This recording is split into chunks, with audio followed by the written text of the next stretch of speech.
ಇದ್ದೀರಾ? ಇವತ್ತು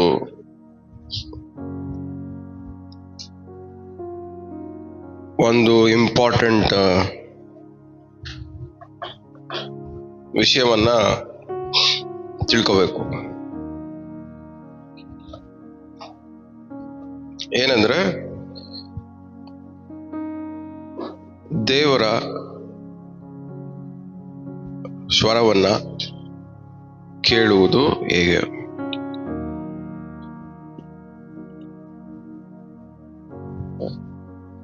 ದೇವರ ಮಕ್ಕಳಾಗಿ ನಾವು ದೇವರ ಸ್ವರವನ್ನ ಕೇಳೋದು ಕಲ್ತಿಲ್ಲ ಅಂದ್ರೆ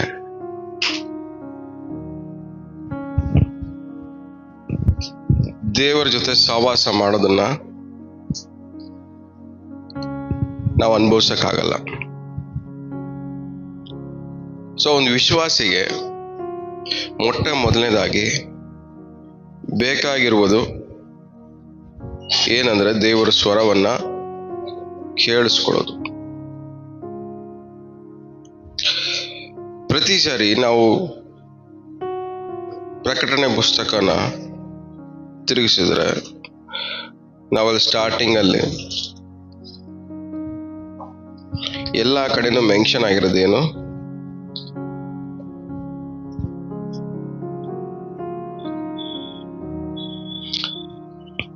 ಎರಡನೇ 11ನೇ ವಾಕ್ಯ ಇಲ್ಲ ಓಕೆ ಸಾಕು. ದೇವರ ಆತ್ಮನು ಹೇಳುವುದನ್ನ ಕಿವಿ ಇರೋನು ಕೇಳಿಸ್ಕೊಳ್ಳಿ.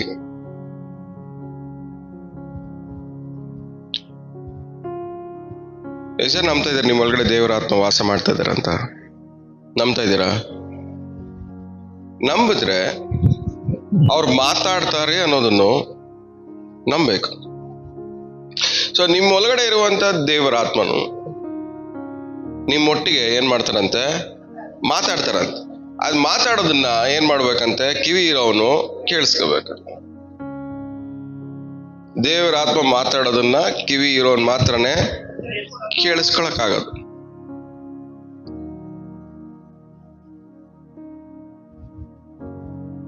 ನಿಮ್ಗೆಲ್ಲರಿಗೂ ಕಿವಿ ಇದೆಯಾ? ಕೇಳಿಸ್ತಾ ಇದೆಯಾ? ಏನ್ ಜಾಸ್ತಿ ಕೇಳಿಸ್ತಾ ಇರೋದು ನಿಮ್ಗೆ? ನಮಗ್ ಜಾಸ್ತಿ ಕೇಳಿಸೋದಲ್ಲ ಏನು, ಬರೀ ನಾಯ್ಸ್. ಫಾರ್ ಎಕ್ಸಾಂಪಲ್, ಈ ನಾಯ್ಸ್ ಅಂದ್ರೆ ಡಿಫ್ರೆನ್ಶಿಯೇಟ್ ಮಾಡ್ತೀನಿ ಹೇಳಿ. ನೀವು ಯಾರೋ ಹತ್ರನೂ ಒಬ್ಬರ ಹತ್ರ ಮಾತಾಡ್ತಾ ಇದ್ದೀರಾ. ಮಾತಾಡ್ಬೇಕಾದ್ರೆ ನಿಮ್ ಸುತ್ತಲೂ ಗಾಡಿಗಳು ಹಾರ ನೋಡ್ಕೊಂಡು ಹೋಗ್ತಾ ಇದಾವೆ.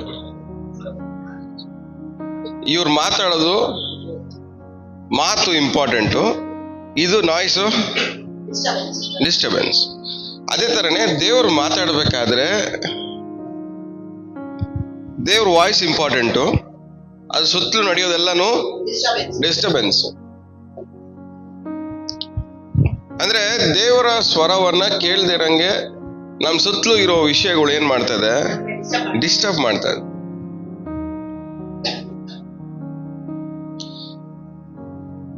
ಆದ್ರೆ ನಮಗೆ ಡಿಸ್ಟರ್ಬೆನ್ಸ್ ಅಲ್ಲಿ ಇರಕ್ಕೆ ತುಂಬಾ ಇಷ್ಟ.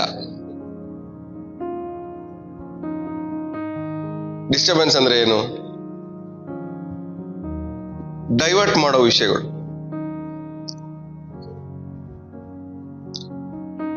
ಜನರ ಮಾತುಗಳು, ಜನರ ಆಲೋಚನೆಗಳು,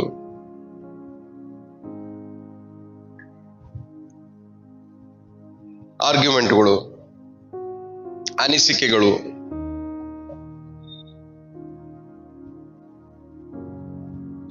ಯಾವ್ದು ನಿಮ್ಮನ್ನ ದೇವರ ಸನ್ನಿಧಿಯಲ್ಲಿ ಜಾಸ್ತಿ ಕುತ್ಕೊಳಕ್ ಬಿಡಲ್ವೋ ಅದೆಲ್ಲಾನು ಡಿಸ್ಟರ್ಬೆನ್ಸ್.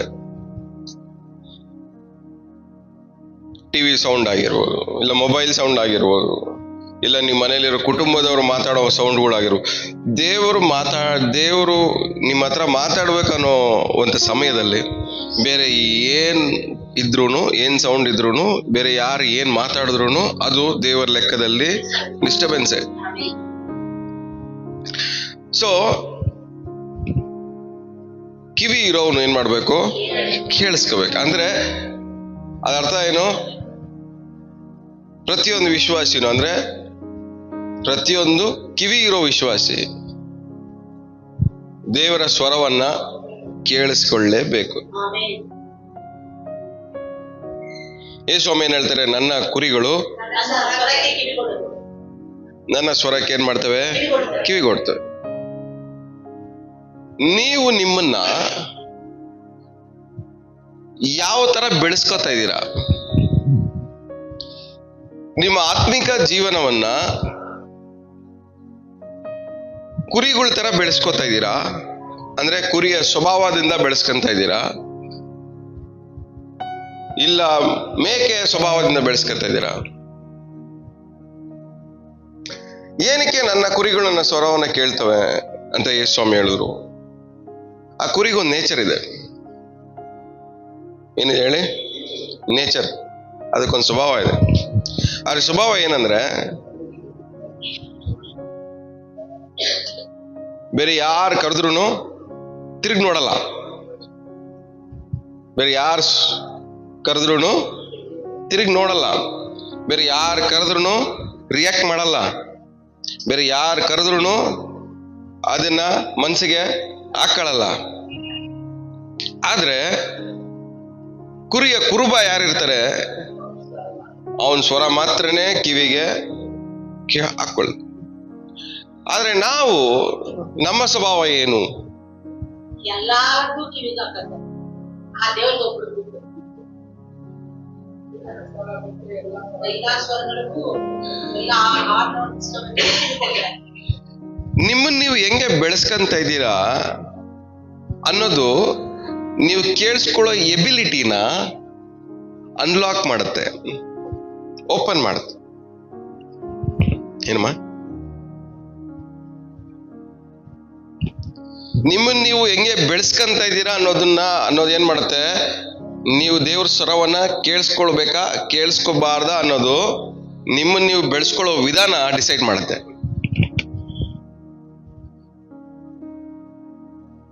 ನೀವು ಯಾವ ಸ್ವರ ಕೇಳಿಸ್ಕೊಂಡು, ಯಾವ ಮಾತುಗಳು ಕೇಳಿಸ್ಕೊಂಡು ಬೆಳೆದಿರ್ತೀರೋ ಅದು ಮಾತ್ರನೇ ಈಸಿಯಾಗಿ ನಿಮ್ ಕಿವಿಗೆ ಬೀಳೋದು. ಇನ್ನೊಂದು ಕೇಳಿ ಹೇಳ್ತಾನೆ, ಕಿವಿಗೆ ಬಿದ್ದ ಒಳ್ಳೆ ಸುದ್ದಿ ಎಲುಬುಗಳಿಗೆ. ಕಿವಿಗೆ ಬಿದ್ದ, ಕಿವಿಗೆ ಬಿದ್ದ ಒಳ್ಳೆ ಸುದ್ದಿ ಏನ್ ಮಾಡುತ್ತೆ? ಕಿವಿಗೆ ಬೀಳ್ಬೇಕು. ಆದ್ರೆ ನಮ್ ಕಿವಿಗೆ ಯಾವ್ಯಾವ ಸುದ್ದಿ ಬೀಳ್ತಾವ ಹೇಳ್ರಿ?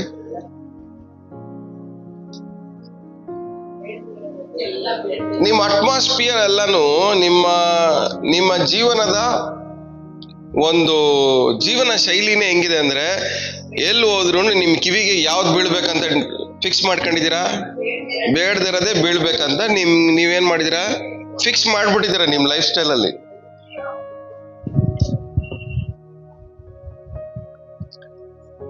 ಇವಾಗ ಯಾರಾದ್ರೂ ಬಂದು ನಿಮ್ಮ ಹತ್ರ, ಕುಸುಮಾ ನಿನ್ ಬಗ್ಗೆ ಹಿಂಗಂದ್ರೆ ಅಂತ ಅಂದ ತಕ್ಷಣ ನೀ ಹೆಂಗ್ ರಿಯಾಕ್ಟ್ ಮಾಡ್ತೀಯಮ್ಮ? ಆ ಸುದ್ದಿ ಕಿವಿಗೆ ಬಿದ್ರೆ ಹೆಂಗ ಅನ್ಸುತ್ತೆ?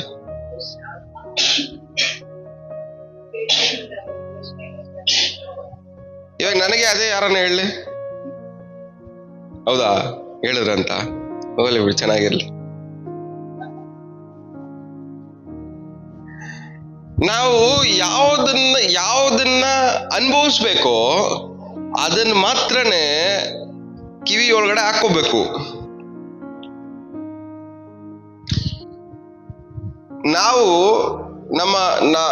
ನಮ್ಮ ಕಿವಿ ಬಂದು ಬೇಡದಿರೋದನ್ನ ಕೇಳಿಸ್ಕೊಳ್ಳೋದ್ರಲ್ಲಿ ಇನ್ವಾಲ್ವ್ ಆಗಿ, ಬೇಡದಿರೋದನ್ನ ಕೇಳಿಸ್ಕೊಳ್ಳೋದ್ರಲ್ಲಿ ಅಳವಡಿಸ್ಕೊಂಡು ಬ್ಯುಸಿಯಾಗಿ ಇರ್ಬೇಕಾದ್ರೆ ಇದ್ರ ಮಧ್ಯದಲ್ಲಿ ದೇವ್ರ ಸ್ವರ 100% ಕೇಳಿಸ್ಕೊಳಕ್ಕೆ ಆಗಲ್ಲ. ಯಾಕಂದ್ರೆ ನಮ್ ಕಿವಿ ಏನಾಗಿದೆ, ಬೇಡದಿರೋದಕ್ಕೆ ಕೇಳಿಸ್ಕೊಳ್ಳೋದಕ್ಕೆ ಯೂಸ್ ಆಗ್ಬಿಟ್ಟಿದೆ, ಅದು ಅಭ್ಯಾಸ ಮಾಡ್ಕೊಂಡ್ಬಿಟ್ಟಿದೆ. ಅದಕ್ಕೆ ಯೋಚನೆ ಮಾಡಿದ್ರೆ ನನ್ನ ಕುರಿಗಳು ನನ್ನ ಸ್ವರವನ್ನು ಮಾತ್ರನೇ ಕೇಳಿಸ್ಕೊಂತವೆ. ಅಂದ್ರೆ ಈ ಕುರಿಗಳಿಗೆ ಏನ್ ಅಭ್ಯಾಸ ಆಗಿದೆ? ಕುರುಬನ ಸ್ವರವನ್ನ ಕೇಳಿಸ್ಕೊಳ್ಳೋದು ಅಭ್ಯಾಸ ಆಗ್ಬಿಟ್ಟಿದೆ. ಅಭ್ಯಾಸ ಆಗಿರೋದಕ್ಕೆ ಬೇರೆ ಯಾವ ಸ್ವರಕ್ಕೂ ಏನ್ ಮಾಡಲ್ಲ, ಇವು ಕಿವಿಗೊಡಲ್ಲ. ಆದ್ರೆ ನಾವು ಯಾವ್ದಾವ್ದಕ್ಕೆಲ್ಲ ತಿರುಗಿಸ್ತೀವಿ ಕಿವಿನ. ಅಂದ್ರೆ ಯಾವ್ದಾವ್ದ ಕಡೆ ನಮ್ ಕಿವಿ ತಿರುಗಿಸ್ತೀವೋ ಅದಕ್ಕೆಲ್ಲದಕ್ಕೂ ನಾವೇನಾಗಿದ್ದೀವಿ, ಅಭ್ಯಾಸ ಮಾಡ್ಕೊಂಡಿದೀವಿ, ಅದಕ್ಕೆ ಒಳಪಟ್ಟಿದ್ದೀವಿ. ಅದ್ರ ಮಧ್ಯದಲ್ಲಿ ದೇವರು ಮಾತಾಡಿದ್ರು ನಿಮ್ ಕಿವಿಗೆ ಅದು ಕೇಳಿಸಲ್ಲ.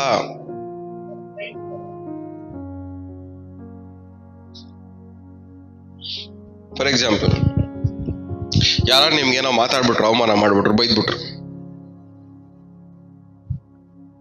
ಅದ್ರ ಮಧ್ಯದಲ್ಲಿ ದೇವರು ನೀನ್ ಸೈಲೆಂಟ್ ಆಗಿರು, ನಗ್ತಾ ಇರು, ಬೈಸ್ಕೊಂಡು ನಗ್ತಾ ಇರು, ನಾನು ನೋಡ್ಕೊಂತೀನಿ ಅಂದ್ರೆ ಆ ಮಾತನ್ನ ನೀವು ನಂಬ್ತೀರಾ?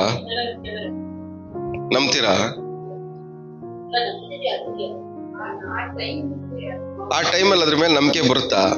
ಆ ಟೈಮಲ್ಲಿ ಅದನ್ನ ಫಾಲೋ ಮಾಡ್ಬೇಕನ್ಸುತ್ತಾ? ಯಾಕೆ ಅನ್ಸಲ್ಲ ಹೇಳಿ?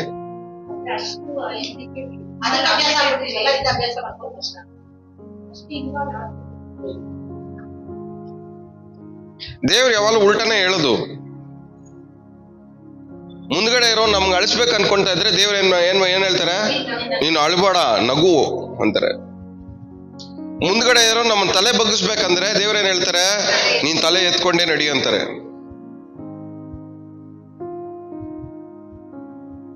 ಯಾವಾಗ್ಲೂ ದೇವ್ರು ನಮ್ಗೆ ಹೇಳ್ಕೊಡೋದು ಎಲ್ಲಾನು ಈ ಲೋಕದ ಕ್ರಿಯೆಗಳಿಗೆ ಆಪೋಸಿಟ್ ಆಗಿರೋದೇ ವಿಷಯಗಳೇ ಮಾತ್ರನೇ.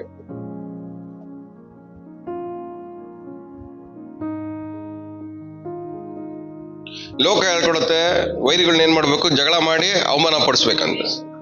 ಅರೆ ಸ್ವಾಮಿ ಹೇಳೋದೇನು? ಪ್ರೀತಿಸ್ರಿ. ಒಂದ್ ಲೋಟ ತಣ್ಣೀರ್ ಕೊಟ್ಟು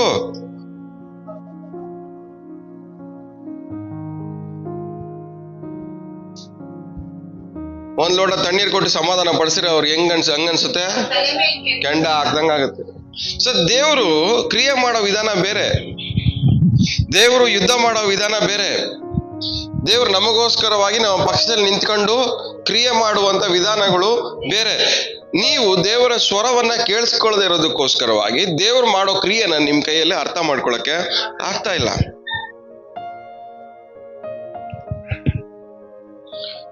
ಎಷ್ಟು ಜನ ದೇವ್ರ ಸ್ವರ ಕೇಳಿಸ್ಕೋಬೇಕಂತ ಇಷ್ಟಪಡ್ತಾ ಇದ್ದೀರಾ?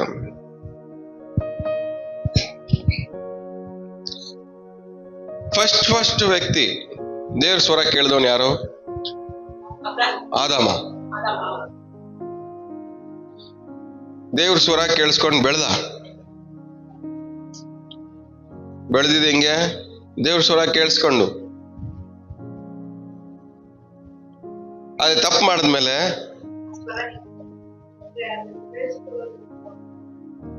ದೇವ್ರು ಮಾತಾಡ್ಬೇಕಂದ್ರು ಅವನ್ ಕೇಳಿಸ್ಕೊಳಕ್ ರೆಡಿ ಇಲ್ಲ. ಆದಾಮ ಎಲ್ಲಿದ್ಯಾ ಅಂದ್ರೆ ಬಚ್ಚಿಕೊಂಡಿದೀನಿ. ಏನಕ್ಕೆ ಬಚ್ಚಿಕೊಂಡಿದ್ಯಾ ಅಂದ್ರೆ ನೀನ್ ಅಲ್ಲಿ ನೀನ್ ಬಂದೆ, ನೀನ್ ಕರೆದೆ, ಭಯ ಆಯ್ತು, ಅದಕ್ಕೆ ಬಚ್ಚಿಕೊಂಡೆ. ದೇವ್ರ ಸ್ವರದಿಂದ ಯಾರಾದ್ರೂ ಬಚ್ಚಿಕೊಳ್ಳಕ್ ಆಗತ್ತಾ? 100% ಆಗತ್ತೆ. ದೇವ್ರ ಸ್ವರ ಕೇಳಿಸ್ದೇರಂಗೆ ನಮ್ಮನ್ನೇ ನಾವು ಬಚ್ಚಿಕ್ಕಳಂಗೆ, ದೇವ್ರ ಸ್ವರ ಕೇಳಿಸ್ದೇರಂಗೆ ನಮ್ಮನ್ನೇ ನಾವು ದೂರ ಮಾಡ್ಕೊಳ್ಳೋದು ನಾವೇ. ದೇವ್ರ ಸ್ವರ ನಿಮಗೆ ಕೇಳಿಸ್ತಾ ಇಲ್ಲ ಅಂದ್ರೆ ಅದಕ್ಕೆ ಪ್ರಾಬ್ಲಮ್ಮು ನೀವೇ. ಏನ್ ಮಾಡಿ ಬಚ್ಚಿಕ್ಕಂತ ಇದ್ದೀರಾ? ಈ ಲೋಕದ ವಿಷಯಗಳಲ್ಲಿ ಇನ್ವಾಲ್ವ್ ಆಗಿ ನಾವೇನ್ ಮಾಡಿದೀವಿ? ಬಚ್ಚಿಕ್ಕಂತ ಇದೀವಿ.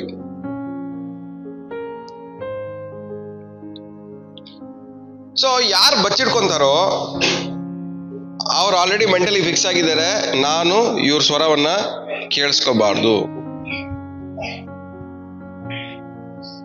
ಅದಕ್ಕೆ ಪಾಪ ಮಾಡಿ ಮಾಡಿ ದೇವರ ಮಹಿಮೆಯನ್ನ ಒಂದೇ ಹೋಗಿದ್ದಾರೆ. ಅದ್ರ ಅರ್ಥ ಏನು? ಪಾಪ ಮಾಡ್ತಾ ಇವನ್ ಏನ್ ಮಾಡಿದಾನೆ? ದೇವರ ಸನ್ನಿಧಾನದಿಂದ, ದೇವರ ಸ್ವರ ಕೇಳೋದ್ರಿಂದ ಇವನ್ ಏನ್ ಮಾಡ್ತಾ ಇದ್ದಾನೆ? ದೂರ ಹೋಗಿ ಬಚ್ಚಿಕಂತ ಇದ್ದಾನೆ. ಅದರಿಂದ ಏನ್ ಮಾಡ್ತಾ ಇದ್ದಾನೆ? ದೇವರ ಮಹಿಮೆಯನ್ನ ಅವನು ಒಂದೇ ಹೋಗಿ.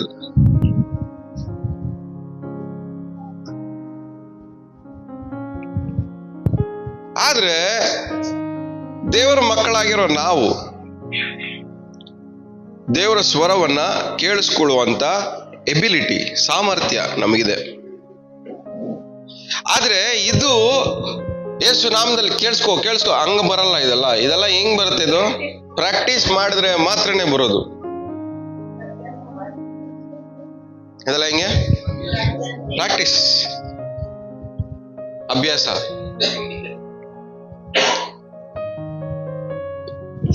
ಈ ಬಿಲ್ಲು ಬಾಣ ಕಾಂಪಿಟೇಷನ್ ಹೋಯ್ತಾರೆ ನೋಡ್ರಿ, ಒಲಿಂಪಿಕ್ಸ್ಗೆ. ಅವ್ರು ಏನ್ ಪ್ರಾಕ್ಟೀಸ್ ಮಾಡಿರ್ತಾರೆ? ಒಂದು ಗುರಿ ಕರೆಕ್ಟ್ ಆಗಿ ನೋಡ್ಬೇಕಂತ ಪ್ರಾಕ್ಟೀಸ್. ಎರಡನೇದು ಗಾಳಿ ಯಾ ಕಡೆಗೆ ಬರುತ್ತೆ ಹೋಗುತ್ತೆ ಅನ್ನೋದನ್ನು ಕೇಳಿಸ್ಕೋಬೇಕು. ಗಾಳಿ ಸೌಂಡ್ ಕೇಳಿಸ್ಕೊಂಡು ಯಾ ಕಡೆ ಬರ್ತಾ ಇದೆ, ಯಾ ಕಡೆ ಹೋಗ್ತಾ ಇದೆ, ಎಷ್ಟು ದೂರ ಬರ್ತಾ ಇದೆ ಅದನ್ನ ಅರ್ಥ ಮಾಡ್ಕೊಂಡು ಏನ್ ಮಾಡ್ಬೇಕು? ಅವರು ಬಿಡ್ಬೇಕು.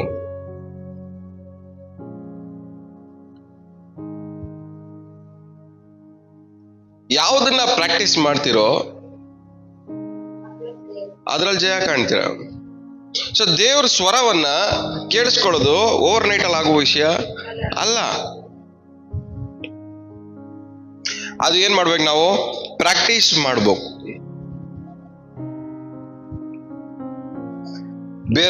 ಬೇರೆ ಶಬ್ದಗಳನ್ನ ಅವಾಯ್ಡ್ ಮಾಡಿ ಇದನ್ನ ಕೇಳಿಸ್ಕೊಳ್ಳಕ್ಕೆ ಏನ್ ಮಾಡ್ಬೇಕು? ನಾವು ಪ್ರಾಕ್ಟೀಸ್ ಮಾಡ್ಬೇಕು. ಪ್ರಾಕ್ಟೀಸ್ ಮಾಡಿದ ತಕ್ಷಣ 7 ದಿವಸಕ್ಕೆ 3 ದಿವಸಕ್ಕೆ 4 ದಿವಸಕ್ಕಲ್ಲ ಕೇಳಿಸಲ್ಲ. ತಿಂಗಳಗಟ್ಲೆ ಆಗ್ಬೋದು, ವರ್ಷಗಟ್ಲೆ ಆಗ್ಬೋದು. ಆದ್ರೆ ಆತುರದಿಂದ ಹುಡುಕುವವನು ಕಂಡುಕೊಳ್ತಾನೆ. ಕನ್ನಡದಲ್ಲಿ ಆತರ ಅಂತ ಐತೆ. ಆತರ ಅಲ್ಲ, ಇಂಗ್ಲಿಷಲ್ಲಿ ಡಿಲಿಜೆಂಟ್ಲಿ ಅಂದ್ರೆ ಡಿಸಿಪ್ಲಿನ್ ಆಗಿ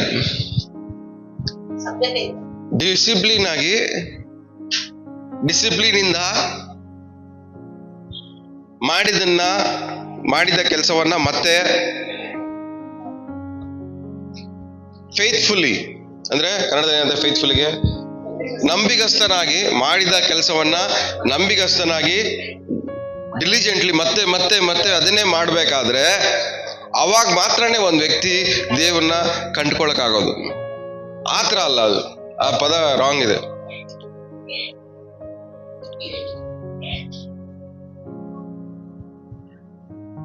ಆತರ ಅಂದ್ರೆ ಅರ್ಜೆಂಟ್ ಆಗಲ್ಲ. ದೇವ್ರನ್ನ ನಾವು ಕಂಡುಕೊಳ್ಳಕ್ಕೆ ಆಗಲ್ಲ. ಡಿಲಿಜೆಂಟ್ಲಿ, ಸಭ್ಯತೆಯಿಂದ.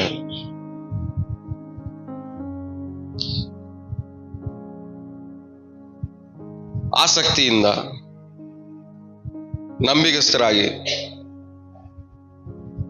ನಾವು ಮಾಡೋ ಕೆಲ್ಸಕ್ಕೆ ಅನ್ಯಾಯ ಮಾಡಿದಿರ, ನಾನು ಈ ಕೆಲಸ ಮಾಡ್ತೀನಿ, ಪ್ರತಿದಿನ ಮಾಡಿದ್ದೆ ನ್ಯಾಯವಾಗಿ ಮಾಡ್ತೀನಿ, ಇದಕ್ಕೆ ನನಗೆ ಫಲ ಸಿಗುತ್ತೆ ಅಂತ ಪ್ರತಿದಿನ ಮಾಡಿದ್ದನ್ನೇ ಮಾಡ್ಕೊಳ್ತಾ ಬರ್ಬೇಕಾದ್ರೆ ಮಾತ್ರನೇ ನಾವು ದೇವ್ರನ್ನ ಕಂಡ್ಕೊಳಕ್ ಸಾಧ್ಯ.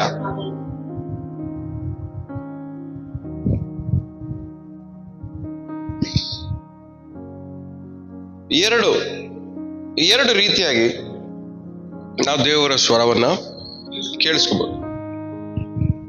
ಒಂದು, ಎಷ್ಟೇನಾದ್ರೂ ಬೈಬಲ್ ಇದೆ? ಕೈ ಹಿಡಿರಿ, ಕೈಲಿ ತೋರಿಸ್ರಿ. ಇದೇನಿದು? ನಮ್ ಡೆಫಿನೇಷನ್ ಏನಿದು? This is the written voice of God. ಬರೆಯಲ್ಪಟ್ಟಂತ ದೇವರ ಸ್ವರ. ಬರೆಯಲ್ಪಟ್ಟಂತ ದೇವರ ಸ್ವರ. ಎಲ್ಲ ಬಾಯ್ಬಿಟ್ಟು ಹೇಳ್ರಿ. ಏನಿದು? ಬರೆಯಲ್ಪಟ್ಟಂತ ದೇವರ ಸ್ವರ. ಎರಡನೇದಿದೆ spoken word of God, voice of God. ಅಂದ್ರೆ ಮಾತಾಡಲ್ಪಟ್ಟಂತ ದೇವರ ಸ್ವರ. ಬರೆಯಲ್ಪಟ್ಟಂತ ದೇವರ ಸ್ವರ, ಮಾತಾಡಲ್ಪಟ್ಟಂತ ದೇವರ ಸ್ವರ. ಬರೆಯಲ್ಪಟ್ಟಂತ ದೇವರ ಸ್ವರವನ್ನ ಕೇಳಿಸ್ಕೊಳ್ಳಕ್ಕೆ ಆಸಕ್ತಿ ಇಲ್ಲದೆ ಇರೋನು, ಅವಾಗ್ಲೇ ಓದ್ವಿ ನೋಡಿ ಪ್ರಕಟಣೆ, ಕಿವಿ ಇರೋನು ಕೇಳಿಸ್ಕೊಳ್ಳಿ ಅಂತ. ಅದ್ಯಾವ ಸ್ವರ? ಮಾತಾಡಲ್ಪಟ್ಟಂತ ಸ್ವರ. ಬರೆಯಲ್ಪಟ್ಟಂತ ಸ್ವರವನ್ನ ಕೇಳೋಕೆ ಆಸಕ್ತಿ ಇಲ್ಲದೆ ಇರೋನು ಮಾತಾಡಲ್ಪಟ್ಟಂತ ಸ್ವರವನ್ನ ಕೇಳಿಸ್ಕೊಳ್ಳಕ್ ಸಾಧ್ಯನೇ ಇಲ್ಲ. ಅದು ಸೆಕೆಂಡ್ ಲೆವೆಲ್. ಯಾವುದು? ಯಾರಾದ್ರೂ ಬಂದ್ಬಿಟ್ಟು ದೇವ್ರ ಹತ್ರ ಮಾತಾಡಿದ್ರು ಅಂದ್ರೆ ಅವ್ರು ನೋಡಿದ್ರೆ ನಗು ಬರುತ್ತೆ. ಅಷ್ಟು ಈಸಿನ ಮಾತಾಡೋದು.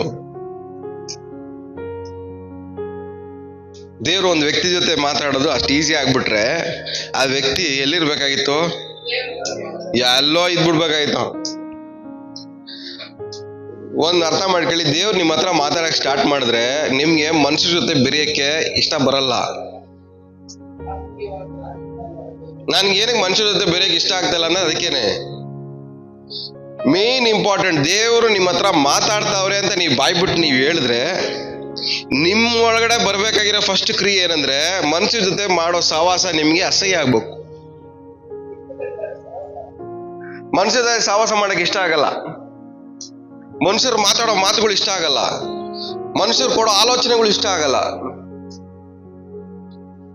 ಇದು ದೇವರು ಒಂದು ವ್ಯಕ್ತಿ ಜೊತೆ ಮಾತಾಡಿದಾಗ ಆ ವ್ಯಕ್ತಿ ಒಳಗಡೆ ನಡೆಯುವಂತ ಕ್ರಿಯೆಗಳು. ಆದ್ರೆ ಹೇಳ್ತಾರೆ ಕೆಲವೊಬ್ರು, ದೇವ್ರು ನನ್ನ ಜೊತೆ ಮಾತಾಡ್ತಾ ಇದಾರೆ ಅಂತ. ಆದ್ರೆ ಈ ಸೈನ್ಸ್ ಸೂಚನೆಗಳು ಒಂದು ವ್ಯಕ್ತಿಯಲ್ಲಿ ಕಾಣಲ್ಪಡ್ತಾ ಇಲ್ಲ ಅಂದ್ರೆ ಆ ವ್ಯಕ್ತಿ ನಿಜವಾಗ್ಲೂ ದೇವ್ರ ಸ್ವರವನ್ನ ಕೇಳಿಸ್ಕೊತಾ ಇಲ್ಲ. ಯಾಕಂದ್ರೆ ದೇವ್ರ ಸ್ವರವನ್ನ ಕೇಳಿಸ್ಕೊಳ್ಳೋ ಪ್ರತಿಯೊಂದು ವ್ಯಕ್ತಿನೂ ಮನುಷ್ಯರಿಂದ ದೂರ ಇರ್ತಾನೆ. ಓದ್ರಿ, ಬೈಬಲಲ್ಲಿ ಓದ್ರಿ. ದಾನಿಯೇಲ ಎಲ್ಲಿದ್ದ? ಅವನ್ ಸಪರೇಟ್ ಆಗಿ ಒಂದ್ ಮನೆ ಇತ್ತು. ಒಬ್ನೇ ಬೇತಾಳಂತರ ಕೂತಿದ್ದ. ಅರಮನೆ ಎಲ್ಲಿದೆ? ಇವ್ರ ಮನೆ ಇಲ್ಲಿದೆ. ಒಬ್ನೇ ಆರಾಮಾಗ ಅವನೇ. ಏನಕ್ಕೆ ಅಂದ್ರೆ ಇವ್ರು ಮಾಡೋ ಯಾವ್ದೂನು ಅವನಿಗೆ ಇಷ್ಟ ಆಗ್ತಾ ಇಲ್ಲ, ಅಸಹ್ಯ ಆಗ್ತೈತೆ. ಎಲಿಯ ಹೆಂಗ್ ಬದುಕ್ದ? ಮನುಷ್ಯ ಜೊತೆಗೆ ಬದುಕ್ದ? ಇಲ್ಲ.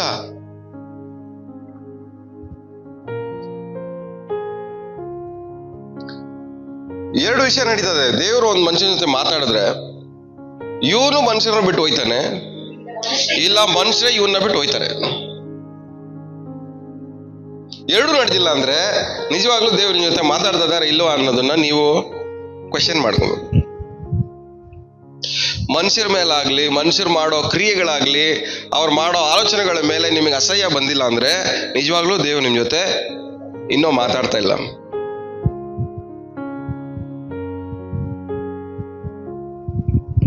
ಯಾಕಂದ್ರೆ ದೇವ್ರು ಮಾತಾಡೋದು ಪ್ರತಿಯೊಂದು ವಿಷಯನೂ ಮನುಷ್ಯರು ಮಾಡೋ ಕ್ರಿಯೆಗಳಿಗೆ ಆಪೋಸಿಟ್ ಆಗಿರೋ ವಿಷಯಗಳೇ. ದೇವ್ರು ಮಾತಾಡೋದಲ್ಲ ಯಾವುದು ವಿರುದ್ಧವಾಗಿರೋದೆ. ಅವನ್ ಕೋಪ ಮಾಡ್ಕೊಂತಾನೆ, ಇವ್ರು ಹೇಳ್ತಾರೆ ಕೋಪ ಮಾಡ್ಕೋಬೇಡ. ಅವನು ಅವಮಾನ ಮಾಡ್ತಾನೆ, ನೀನೇ ದೇವ್ರು ಹೇಳ್ತಾರೆ ಮಾಡಬೇಡ. ಅವನು ಸುಳ್ಳು ಹೇಳ್ತಾನೆ, ನೀನು ಸುಳ್ಳು ಹೇಳ್ಬೇಡ. ಈ ದೇವರು ಹೇಳೋ ವಿಷಯ ಎಲ್ಲನೂ ಮನುಷ್ಯರು ಮಾಡೋ ಕ್ರಿಯೆಗಳಿಗೆ ಆಪೋಸಿಟ್ ಆಗಿರೋದೆ. ಇವಾಗ ದೇವ್ರು ಹೇಳೋದಕ್ಕೆ ಕೇಳಿಸ್ಕೊಂಡು ಅಭ್ಯಾಸ ಆಗಿರೋನು ಅಲ್ಲಿ ಸುಳ್ಳು ಹೇಳೋನು ನೋಡಿದ್ರೆ ಏನಾಯ್ತದೆ? ಏನಾಗ್ಬೇಕು? ಅಸಹ್ಯ ಆಗ್ಬೇಕು. ಇವನ್ ಜೊತೆ ಏನಕ್ಕೆ ಸೇರ್ಬೇಕಂತ. ಅಲ್ಲಿ ಅವನು ಅವಮಾನ ಮಾಡೋನ್, ಮೋಸ ಮಾಡೋನ್ ಸಿಗ್ಬೇಕಾದ್ರೆ ಅವ್ನು ನೋಡಿ ಏನಾಗ್ಬೇಕು? ಒಳಗಡೆ ಅಸಹ್ಯ ಆಗ್ಬೇಕು. ಆದ್ರೆ ಅಸಹ್ಯ ಆಗಲ್ವೇ?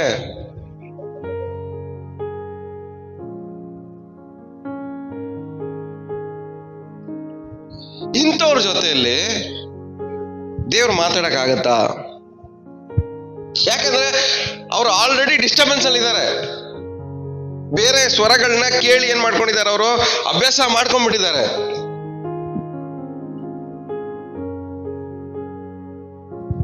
ಅದ್ರ ಮಧ್ಯದಲ್ಲಿ ಇವ್ರು ಏನ್ ಮಾಡ್ಬೇಕು? ಇವಾಗ ದೇವ್ರ ಸ್ವರ ಕೇಳಿಸ್ಕೊಳ್ಳಕ್ಕೆ ಪ್ರಾಕ್ಟೀಸ್ ಮಾಡು. ಏನ್ ಮಾಡ್ಬೇಕು? ಕೇಳಿಸ್ಕೊಳ್ಳಕ್ಕೆ ಪ್ರಾಕ್ಟೀಸ್ ಮಾಡು. ನನ್ನ ಕುರಿಗಳು ನನ್ನ ಸ್ವರಕ್ಕೆ ಕಿವಿಗೊಡ್ತವೆ. ಸೊ ಇವತ್ತು ನಾವು ಅರ್ಥ ಮಾಡ್ಕೊಬೇಕಾಗಿರೋ ವಿಷಯ ಏನಂದ್ರೆ, ನಾವೇನ್ ಮಾಡ್ಬೇಕು? ದೇವರ ಸ್ವರವನ್ನ ಕೇಳಿಸ್ಕೊಳ್ಳೋದನ್ನ ಅಭ್ಯಾಸ ಮಾಡ್ಕೋಬೇಕು. ಯಾಜಕ ಕಾಂಡ, ಎಕ್ಸೋಡಸ್ ಅಂದ್ರೆ ವಿಮೋಚನ ಕಾಂಡ. 20ನೇ ಅಧ್ಯಾಯ.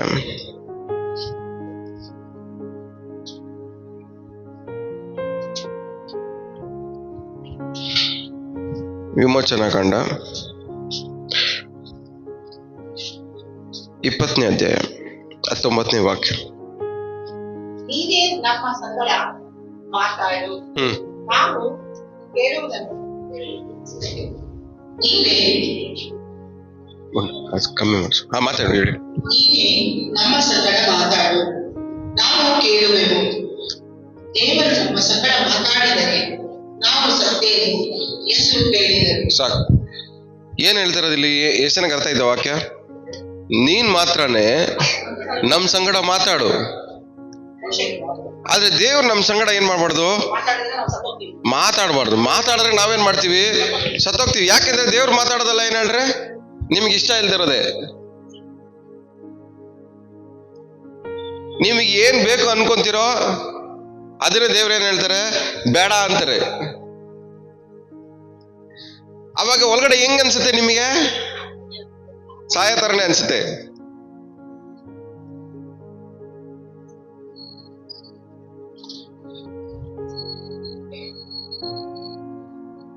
ಮೋಶೆ, ನೀನ್ ನಮ್ ಜೊತೆ ಮಾತಾಡು, ಆದ್ರೆ ದೇವ್ರು ಮಾತ್ರ ನಮ್ ಸಂಗಡ.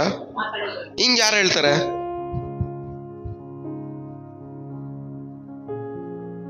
ಹಿಂಗ್ ಯಾರು ಹೇಳ್ತಾರೆ ಹೇಳ್ರಿ? ಇದೇ ತರ ನಾವು ಅಭ್ಯಾಸ ಆಗಿರೋದು. ನಮ್ಗೇನೋ ದೇವ್ರು ಮಾತಾಡೋದಲ್ಲ ಬೇಡ, ಪಾಸ್ಟರ್ ಮಾತಾಡಿದ್ರೆ ಸಾಕು. ಪಾಸ್ಟರ್ ಮಾತಾಡಿದ್ರೆ ಸಾಕು. ಏನ್ ಹೇಳ್ರಿ? ದೇವ್ರು ಮಾತಾಡೋದು ಬೇಡ, ಪಾಸ್ಟರ್ ಮಾತಾಡಿದ್ರೆ ಸಾಕು. ಯಾಕಂದ್ರೆ ದೇವ್ರು ಮಾತಾಡ್ಬಿಟ್ರೆ ನಾವ್ ಮಾಡೋದೆಲ್ಲ ಬಿಟ್ಬಿಡ್ಬೇಕಾಯ್ತದೆ. ದೇವ್ರು ಮಾತಾಡಿದ್ರೆ ನಮ್ಮ ಕ್ರಿಯೆಗಳನ್ನೆಲ್ಲ ಬದಲಾಯಿಸ್ಕೋಬೇಕಾಯ್ತದೆ. ದೇವ್ರು ಮಾತಾಡಿದ್ರೆ ನಾವು ಮಾಡೋ ಯೋಚನೆಗಳನ್ನ ನಿಲ್ಲಿಸ್ಬೇಕಾಯ್ತದೆ. ದೇವ್ರು ಮಾತಾಡಿದ್ರೆ ನಮ್ಮ ಸಹವಾಸಗಳನ್ನ ಬಿಟ್ಬಿಡ್ಬೇಕಾಯ್ತದೆ, ಬದಲಾಯಿಸ್ಕೋಬೇಕಾಯ್ತದೆ. ಅದಕ್ಕೆ ನಾವೇನ್ ಮಾಡಲ್ಲ? ದೇವ್ರೇ ನೀನ್ ಮಾತಾಡ್ಬೇಡ, ಅಲ್ಲಿದಾರ ಅವ್ರು ಮಾತಾಡ್ಲಿ. ನಿಮ್ಮನ್ನ ನೀವು ಹೆಂಗ್ ಅಭ್ಯಾಸ ಮಾಡ್ಕೊಂಡಿದ್ದೀರಾ? ಯಾಕಂದ್ರೆ ಪಾಸ್ಟರ್ ಮಾತಾಡಿದ್ರೆ ಅರ್ಧ ಮಾತಾಡ್ತಾರೆ, ಅರ್ಧ ನುಂಗ್ತಾರೆ. ಯಾಕಂದ್ರೆ ಅದು ನಿಮ್ ರಿಯಾಕ್ಷನ್ ಮೇಲೆ ಡಿಪೆಂಡ್ ಆಗುತ್ತೆ. ನೀವು ಬೇಜಾರು ಮಾಡ್ಕೊಂತೀರ ಅಂತ ಅರ್ಧ ಏನ್ ಮಾಡಲ್ಲ ಪಾಸ್ಟರ್, ಹೇಳಲ್ಲ. ಅದೇ ದೇವ್ರ ಹಂಗಲ್ವಲ್ಲ, ನೀನ್ ಬೇಜಾರು ಮಾಡ್ಕೊಂಡ್ರೆ ಮಾಡ್ಕೋ, ಬಿಟ್ರೆ ಬಿಡು. ಡೈರೆಕ್ಟ್ ಶೂಟಿಂಗ್ ಅವರು.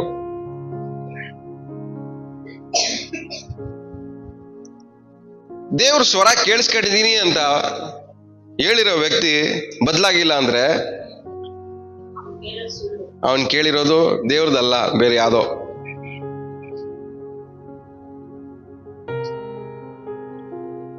ಎಷ್ಟು ಜನಕ್ಕೆ ಅರ್ಥ ಆಗ್ತಾ ಹೇಳ್ತಿರೋದು? ತಲೆಗೆ ಹೋಗ್ತಾ ಇದೆಯಾ? ದೇವ್ರ ಸ್ವರ ಕೇಳಿಸ್ಕೊಂಡಿರೋ ವ್ಯಕ್ತಿ ಖಂಡಿತ ಬದಲಾಗೆ ಆಗ್ತಾನೆ, ಆಗ್ಲೇಬೇಕು.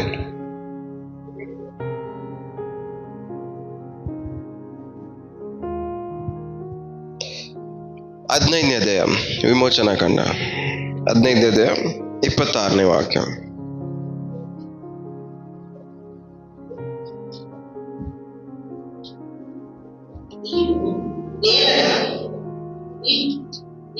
ದೇವರಾದ ಯೆಹೋವನ ಮಾತನ್ನು ಶ್ರದ್ಧೆಯಿಂದ ಕೇಳಿ ಆತನ ದೃಷ್ಟಿಗೆ ಸರಿಬೀಳುವುದನ್ನು ಮಾಡಿ ಆತನ ಆಜ್ಞೆಗಳಿಗೆ ವಿಧೇಯರಾಗಿದ್ದು ಆತನ ಕಟ್ಟಳೆಗಳನ್ನೆಲ್ಲ ಅನುಸರಿಸಿ ನಡೆದರೆ ನಾನು ಐಗುಪ್ತರಿಗೆ ಉಂಟು ಮಾಡಿದ್ದ ವ್ಯಾಧಿಗಳಲ್ಲಿ ಒಂದನ್ನು ನಿಮಗೆ ಬರಗೊಳಿಸುವುದಿಲ್ಲ. ಯೆಹೋವನೆಂಬ ನಾನೇ ನಿಮಗೆ ಆರೋಗ್ಯದಾಯಕನು. ಆಮೆನ್. ಎಷ್ಟು ಜನಕ್ಕೆ ಅರ್ಥ ಐತಿ ವಾಕ್ಯ? ಹಲ್ಲೆಲೂಯಾ. ಏನಂದೆ? ಶ್ರದ್ಧೆ. ಅಲ್ಲೇನಿದೆ ಅಂದ್ರೆ ಇಂಗ್ಲಿಷ್ ಅಲ್ಲಿ ಡಿಲಿಜೆಂಟ್ಲಿ.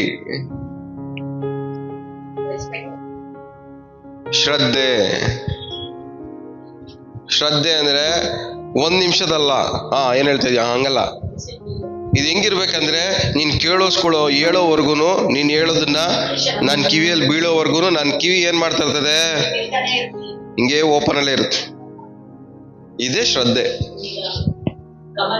ಗಮನ. ಇದನ್ನೇ ಶ್ರದ್ಧೆ ಅಂತಾರೆ. ಏನಂತಾರೆ ಹೇಳಿ ಶ್ರದ್ಧೆ? ದೇವ್ರು ಮಾತಾಡೋವರೆಗೂ ನಮ್ ಕಿವಿ ಏನ್ ಮಾಡಲ್ಲ, ಆ ಕಡೆಯಿಂದ ಬೇರೆ ಕಡೆ ತಿರುಗಿಸೋದೇ ಇಲ್ಲ. ಶ್ರದ್ಧೆಯಿಂದ ನೀವು ದೇವರ ಮಾತನ್ನ, ಸ್ವರವನ್ನ ಕೇಳಿ ಕೇಳಿದ್ಮೇಲೆ ಏನ್ ಮಾಡ್ಬೇಕು ನೀವು? ಆತನ ದೃಷ್ಟಿಗೆ ಸರಿ ಬೀಳುವುದನ್ನ ಸಾಕು. ಒಂದು ಕೇಳಿಸ್ಕೋಬೇಕು. ಎರಡನೇದು ಏನಕ್ಕೆ ಕೇಳಿಸ್ಕೊಳ್ಳೋದು? ಇಷ್ಟ ಬಂದಂಗೆ ಮಾಡ್ಕೊಳಕ? ದೇವ್ರ ಸ್ವರ ಒಂದು ವ್ಯಕ್ತಿ ಏನಕ್ಕೆ ಕೇಳಿಸ್ಕೊಬೇಕು? ಅವ್ರು ಹೇಳ್ದಂಗೆ ನಡೆಯಕ್ಕೆ. ಆದ್ರೆ ಈ ನಾವು ಏನ್ ಹೇಳ್ತೀವಿ, ದೇವ್ರ ಸ್ವರ ದೇವ್ರ ನಂತರ ಮಾತಾಡಿದ್ರು ಅಂತೀವಿ. ಆದ್ರೆ ನಾವು ಹೆಂಗ್ ಬದುಕ್ತಾ ಇದೀವಿ? ನಮ್ಗೆ ಇಷ್ಟ ಬಂದಂಗೆ ಬದುಕ್ತಾ ಇದೀವಿ. ದೇವ್ರ ನನ್ನ ಜೊತೆ ಮಾತಾಡಿದ್ರು ಅಂತೀವಿ, ನಮ್ಗೆ ಇಷ್ಟ ಬಂದಿದೆ ಅಂತ ಮಾತಾಡ್ತೀವಿ. ದೇವ್ರ ನನ್ನ ಜೊತೆ ಮಾತಾಡಿದ್ರು ಅಂತೀವಿ, ನಮ್ಗೆ ಇಷ್ಟ ಬಂದಂಗೆ ಬದುಕ್ತಾ ಇರ್ತೀವಿ. ದೇವ್ರ ನನ್ನ ಜೊತೆ ಮಾತಾಡಿದ್ರು ಅಂತೀವಿ, ನಮ್ಗೆ ಇಷ್ಟ ಬಂದಿದ್ದೇನು ಯೋಚನೆ ಮಾಡ್ತಾ ಇರ್ತೀವಿ. ಆದ್ರೆ ದೇವ್ರು ಒಂದು ವ್ಯಕ್ತಿ ಜೊತೆ ಮಾತಾಡಿದ್ರೆ ಆ ವ್ಯಕ್ತಿ ಏನ್ ಮಾಡ್ತಾನೆ? ದೇವ್ರಿಗೆ ಸರಿ ಬೀಳುವುದನ್ನ ಮಾತ್ರನೇ ಮಾಡ್ತಾನೆ.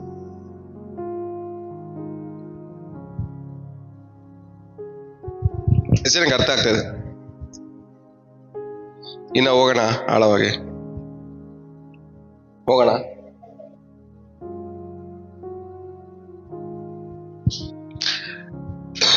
ಯಾರ್ಯಾರು ಬಂದಿಲ್ಲ ಅವ್ರು ಮಿಸ್ ಮಾಡ್ಕೊಂಡು. ವಾಸ್ತವ ಏನಂದ್ರೆ ಇವತ್ತು ಬಂದಿರೋರ್ಗೆ ಮಾತ್ರನೇ ಕಿವಿ ಇರೋದಲ್ಲ, ಪ್ರಾಕ್ಟಿಕಲ್ ಆಗಿ ಇಂಪ್ಲಿಮೆಂಟ್ ಆಗೋದು.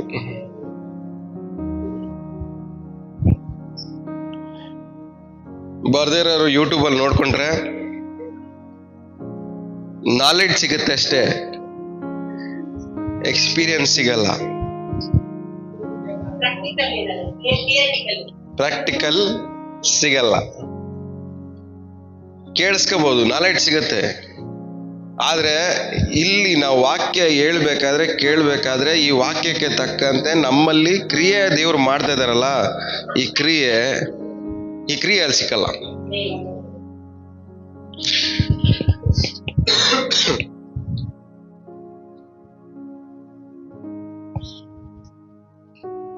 ನಿನ್ನೆ ಅದೇ ಯೋಚನೆ ಮಾಡ್ತದೆ, ಮತ್ತೆ ಅದನ್ನೇ ಕಂಟಿನ್ಯೂ ಮಾಡ್ಬೇಕಾ ಅಂತ ಯೋಚನೆ ಮಾಡ್ತಾ ಇದ್ವಿ. ಯೋಚನೆ ಮಾಡೋ ಟೈಮಲ್ಲಿ ರಾತ್ರಿ ಈ ವಾಕ್ಯ ಎಲ್ಲ ಮೈಂಡಲ್ಲಿ ಓಡ್ತಾ ಇತ್ತು. ಈ ವಾಕ್ಯ ಜೊತೆ ಒಂದಾಗಿ ಇನ್ವಾಲ್ವ್ ಆಗಿ ಒಪ್ಪಿಸ್ಕೊಡುವಂತ ಪ್ರತಿಯೊಂದು ವಿಶ್ವಾಸಿನೂ ದೇವರ ಸ್ವರವನ್ನ ಕೇಳಿಸ್ಕೊಳ್ಳುವಂತ ಸಾಮರ್ಥ್ಯವನ್ನ ಹೊಂದ್ಕೊಳ್ತಾನೆ. ಆಮೇನ್. ಇದು ಯಾರಿಗೆ ಸಾಧ್ಯ? ಇಲ್ಲಿರೋರ್ಗೆ ಮಾತ್ರ. ಯಾಕಂದ್ರೆ ನಾನು ಸ್ಟಾರ್ಟಿಂಗ್ ಅಲ್ಲಿ ಇದೆಲ್ಲ ಪ್ರಾಕ್ಟೀಸ್ ಮಾಡೋದಕ್ಕೆ ತುಂಬಾ ಕಷ್ಟಪಟ್ಟಿದ್ದೀನಿ. ಯಾಕಂದ್ರೆ ಹೇಳ್ಕೊಡ್ರೆ ಯಾರು ಇರಲಿಲ್ಲ. ಒಂದಿನ ಅರ್ಥ ಮಾಡ್ಕೊಂಡಿದ್ದೀನಿ ಅಂದ್ರೆ ಯೂಟ್ಯೂಬ್ ಅಲ್ಲಿ ಎಲ್ಲ ಇದಾವೆ, ಬಟ್ ಅದು ಯಾವುವು ನಮಗ್ ಕೆಲಸ ನಡೆಯಲ್ಲ. ಯಾಕಂದ್ರೆ ಅವ್ರು ಯೂಟ್ಯೂಬ್ ಅಲ್ಲಿರೋ ವಾಕ್ಯ ನಮ್ಮಲ್ಲಿ ಕ್ರಿಯೆ ಮಾಡ್ಬೇಕಂದ್ರೆ ನಮ್ಮ ಸರೌಂಡಿಂಗು ಆ ವಾತಾವರಣ ಇರಬೇಕು. ನಮ್ಮ ಸರೌಂಡಿಂಗ್ ಅಲ್ಲಿ ವಾತಾವರಣ ಇದ್ರೆ ಮಾತ್ರನೇ ಅಲ್ಲಿ ಕೇಳಿಸ್ಕೊಳ್ಳುವಂತ ವಾಕ್ಯ ನಮ್ಮೊಳಗಡೆ ಕ್ರಿಯೆ ಮಾಡಕ್ಕಾಗೋದು. ಇಲ್ಲಿ ನೀವು ಭಾನುವಾರ ಬರ್ಬೇಕಾದ್ರೆ ದೇವ್ರೇನ್ ಮಾಡ್ತಾರೆ, ನಮಗೋಸ್ಕರ ಅವ್ರಿಗೆ ಬೇಕಾಗಿರೋ ರೀತಿಯಲ್ಲಿ ಒಂದು ವಾತಾವರಣ ಕ್ರಿಯೇಟ್ ಮಾಡಿರ್ತಾರೆ. ಆ ವಾತಾವರಣದಲ್ಲಿ ಮಾತ್ರನೇ ಈ ವಾಕ್ಯಗಳು ಏನ್ ಮಾಡೋದು, ಕ್ರಿಯೆ ಮಾಡೋದು. ಇಲ್ಲಿ ನಾವೇನೋ ನಮ್ಗೆ ಇಷ್ಟ ಆಗಿರೋದು ನಾವು ನಿಂತ್ಕೊಂಡಿರೋದು, ನಿಮ್ಗೆ ಕಷ್ಟ ಆಗಿರೋದಕ್ಕೆ ನೀವು ಕುತ್ಕೊಂಡಿರೋದನ್ನಲ್ಲ. ನಾವೆಲ್ಲ ಇಲ್ಲಿ ಸೇರೋದು ಯಾರಿಗೋಸ್ಕರವಾಗಿ? ದೇವ್ರಿಗೋಸ್ಕರ. ಸೊ ದೇವರ ಸ್ವರಕ್ಕೋಸ್ಕರ, ದೇವ್ರ ಮಾತು ಕೇಳಕ್ಕೋಸ್ಕರ, ದೇವರನ್ನ ಆರಾಧಿಸೋದಕ್ಕೋಸ್ಕರ, ದೇವರಿಗೆ ಪ್ರಾಮುಖ್ಯತೆ ಕೊಟ್ಟು ನಾವೇನ್ ಮಾಡಿದೀವಿ, ಈ ಜಾಗದಲ್ಲಿ ಕೂತಿದ್ದೀವಿ. ಹಿಂಗಿರ್ಬೇಕಾದ್ರೆ ದೇವ್ರಿಗೋಸ್ಕರ ನಾವು ಬಂದಿರ್ಬೇಕಾದ್ರೆ ದೇವ್ರು ಏನ್ ಮಾಡ್ತಾರೆ, ನಮಗೋಸ್ಕರವೇ ಒಂದು ವಾತಾವರಣ ಕ್ರಿಯೇಟ್ ಮಾಡಿ ಈ ವಾತಾವರಣದಲ್ಲಿ ನಿಮ್ಗೆ ಏನಾದ್ರೂ ಮಾಡ್ಬೇಕಂತ ದೇವ್ರು ಏನ್ ಮಾಡ್ತಾರೆ, ವಾರ ವಾರ ಕ್ರಿಯೆ ಮಾಡ್ತಾನೆ ಇರ್ತಾರೆ. ಆದ್ರೆ ಇದೇ ವಾತಾವರಣ ಎಲ್ಲ ಟೈಮಲ್ಲೂ ಇರಲ್ಲ. ನೀವು ಕುತ್ಕೊಂಡಿರೋ ಜಾಗದಲ್ಲಿ ಎಲ್ಲಾನು ಈ ಜಾಗದ ವಾತಾವರಣ ಇರಲ್ಲ. ಅದಕ್ಕೆ ಹೇಳ್ತಿರೋದು ನಾಲೆಡ್ಜ್ ಇಸ್ ಇಂಪಾರ್ಟೆಂಟ್. ಅದಕ್ಕೆ ಈಕ್ವಲ್ ಆಗಿ ದೇವರ ಪ್ರಸನ್ನತೆ, ಆ ವಾತಾವರಣನೂ ತುಂಬಾ ಇಂಪಾರ್ಟೆಂಟ್. ಒಂದು ಹಾಡಾಡ್ತೀವಲ್ಲ, ನೀನು ಪ್ರಸನ್ನತೆ ಇಲ್ಲದೆ ನನ್ನಿಂದ ಏನು ಸಾಧ್ಯವಿಲ್ಲಪ್ಪ ಅಂತ. ಏನಾದ್ರ ಅರ್ಥ ಹೇಳಿ?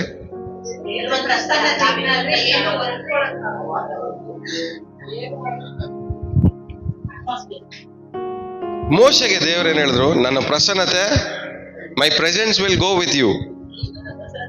ನನ್ನ ಪ್ರಸನ್ನತೆ ನಿನ್ನ ಸಂಗಡ ಹೋಗುತ್ತೆ, ಹೋಗು. ಏನು ಪ್ರಸನ್ನತೆ? ಮುಂದಗಡೆ ಮೇಘ ಸ್ತಂಭ, ಹಿಂದಗಡೆ ಅಗ್ನಿ, ಅದೇ ಪ್ರಸನ್ನತೆ ವಾತಾವರಣ. ಆ ವಾತಾವರಣ ಐಗುಪ್ತ ದೇಶದೊಳಗಡೆ ಇತ್ತಾ? ಇಲ್ಲ ಕೆಂಪು ಸಮುದ್ರ ದಾಟ್ ಮೇಲೆ ಇತ್ತಾ? ಆ ವಾತಾವರಣದಲ್ಲಿ, ದೇವರ ಪ್ರಸನ್ನತೆ ವಾತಾವರಣದಲ್ಲಿ ಇಸ್ರೇಲ್ ಜನರನ್ನ ಪಾರವನ್ ಸೈನ್ಯ ಏನ್ ಮಾಡಕ್ಕಾಗಿಲ್ಲ, ಮುಟ್ಟಕ್ಕಾಗಿಲ್ಲ. ಕೆಂಪು ಸಮುದ್ರ ಅವ್ರನ್ನ ಏನ್ ಮಾಡಕ್ಕಾಗಿಲ್ಲ, ಮುಳುಗ್ಸಕ್ಕಾಗಿಲ್ಲ. ದೇವರ ಪ್ರಸನ್ನತೆ ಅಟ್ಮಾಸ್ಫಿಯರ್ ಆ ತರ ಕ್ರಿಯೇಟ್ ಮಾಡಿ ಇಟ್ಟಿದ್ರು ದೇವರು ಕ್ರಿಯೇಟ್ ಮಾಡಿ ಅಟ್ಮಾಸ್ಫಿಯರ್ ಅಲ್ಲಿ ಇಸ್ರೇಲ್ ಜನರನ್ನ ಯಾರು ಯಾವುದು ಏನು ನಾಶ ಮಾಡಕ್ಕಾಗಲ್ಲ, ಮುಟ್ಟಕ್ಕೂ ಆಗದ ರೀತಿಯಲ್ಲಿ ದೇವ್ರ ಪ್ರಸನ್ನತೆ ಏನೇನ್ ಮಾಡಿತ್ತು, ಪ್ರೊಟೆಕ್ಷನ್ ಮಾಡಿತ್ತು ಅವ್ರ ಹೆಸರು. ಸೊ ನಮಗೆ ನಡೆಯುವಂತ ಪ್ರತಿಯೊಂದು ಕ್ರಿಯೆಗಳು ನಮ್ಮ ಜೀವನದಲ್ಲಿ ದೇವರ ಪ್ರಸನ್ನತೆಯ ಸಾನ್ನಿಧ್ಯದಲ್ಲಿ, ಒಂದು ಇನ್ಫ್ಲೂಯೆನ್ಸ್ ಅಲ್ಲಿ ನಮ್ಮ ಜೀವನದಲ್ಲಿ ನಡೆಯೋದು. ಆದ್ರೆ ಈ ಪ್ರಸನ್ನತೆ ಅನ್ನೋದು ಪ್ರಾಕ್ಟೀಸ್ ಮಾಡಿದ್ರೆ ಮಾತ್ರನೇ ಸಿಗೋದು.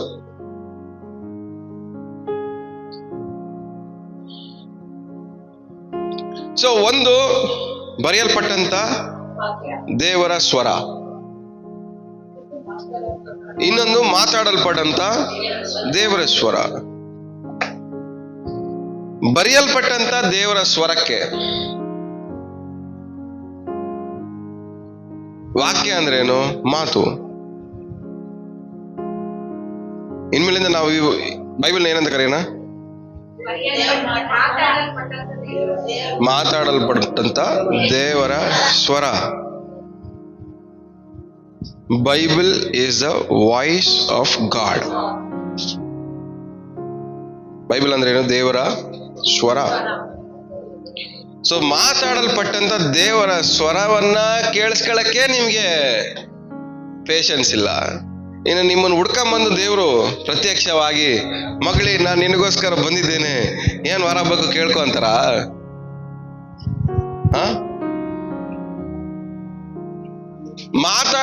ಬರೆಯಲ್ಪಟ್ಟಂತ ದೇವರ ಸ್ವರಕ್ಕೆ ನಿಮಗೇನಿಲ್ಲ, ಟೈಮ್ ಇಲ್ಲ.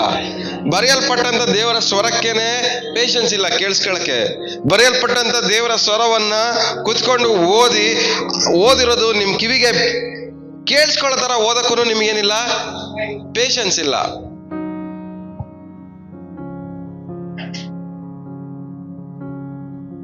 ಎಲ್ಲಿ ಬೀಳ್ಬೇಕು ಹೇಳ್ರಿ ಅದು? ಕಿವಿಗೆ. ನೀವು ಕೆಲವ್ರು ಓದ್ತಾರೆ, ಹೆಂಗ್ ಓದ್ತಾರೆ? ಮೈಂಡಲ್ಲಿ ಓದ್ತೀನಿ ಅಂತಾರೆ. ಮೈಂಡಲ್ಲಿ ಓದೋದು ಕಿವಿಗೆ ಬೀಳುತ್ತಾ?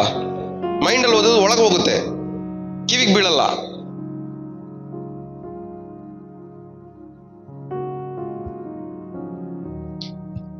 ಫಸ್ಟ್ ನಾವು ನಿಮ್ ಪ್ರಾಬ್ಲಮ್ ಏನ್ ಗೊತ್ತಾ? ದೇವ್ರ ಸ್ವರ ಏನಕ್ಕೆ ಕೇಳಿಸ್ಕೊಳಕ್ ಆಗ್ತಾ ಇಲ್ಲ ಅಂದ್ರೆ, ನೀವು ಯಾವ್ದನ್ನು ಕಿವಿಯೊಳಗಡೆ ಹಾಕಂತ ಇಲ್ಲ.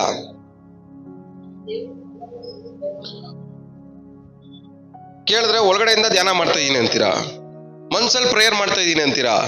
ಆದ್ರೆ ನಿಮ್ಮ ಕಿವಿ ಕೇಳಿಸ್ಕೊಳ್ಳೋ ತರ ನೀವು ಯಾವಾಗಾದ್ರೂ ಪ್ರಾರ್ಥನೆ ಮಾಡಿದಿರಾ? ನಿಮ್ ಕಿವಿ ಕೇಳಿಸ್ಕೊಳ್ಳೋ ತರ ನೀವು ಯಾವಾಗಾದ್ರೂ ಅನ್ಯ ಭಾಷೆ ಮಾತಾಡಿದಿರಾ?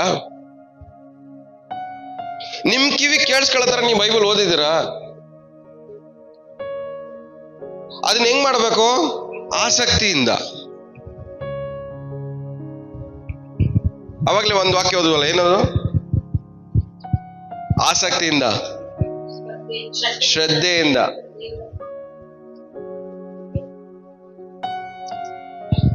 ಫಸ್ಟ್ ಆಸಕ್ತಿಯಿಂದ ಬರೆಯಲ್ಪಟ್ಟಂತ ಏನಂತೆ ಇದು? ದೇವರ ಸ್ವರವನ್ನ ಆಸಕ್ತಿಯಿಂದ ಫಸ್ಟ್ ಇದನ್ನ ಕೇಳಿಸ್ಕೊಳ್ಳಿ.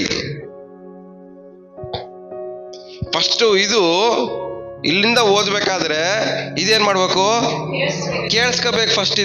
ಇದಕ್ಕೆ ಅಭ್ಯಾಸ ಆಗ್ಬೇಕು. ಇದಕ್ಕೆ ಈ ಕಿವಿ ಅಭ್ಯಾಸ ಆಗದೆ ಹೋದ್ರೆ ದೇವ್ರು ಮಾತಾಡೋದು ಡೈರೆಕ್ಟ್ ಆಗಿ ಕೇಳಿಸಲ್ಲ. ಇವತ್ತು ಪ್ರತಿಯೊಂದು ವಿಶ್ವಾಸಿಗೂ ಫಸ್ಟ್ ಬರೆಯಲ್ಪಟ್ಟಂತ ದೇವರ ಸ್ವರಕ್ಕೆ ಅಭ್ಯಾಸ ಆಗ್ಬೇಕು. ಏನಾಗ್ಬೇಕಲ್ರಿ? ಬರೆಯಲ್ಪಟ್ಟಂತ ದೇವರ ಸ್ವರಕ್ಕೆ ಏನಾಗ್ಬೇಕು? ನಿಮ್ಮನ್ನು ನೀವು ಅಭ್ಯಾಸ ಮಾಡ್ಕೊಬೇಕು.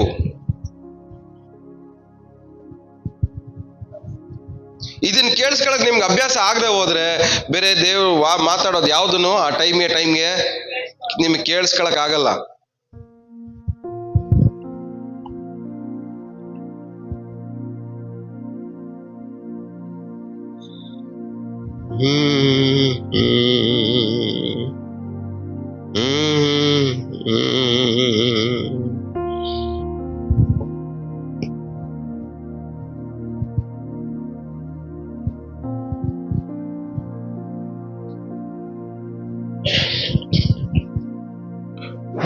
ಎರಡು ಕೊರಿಂಥ, ಇದು ನಾವು ಅವಾಗಲೇ ಓದಿದೀವಿ ಒಂದ್ಸರಿ.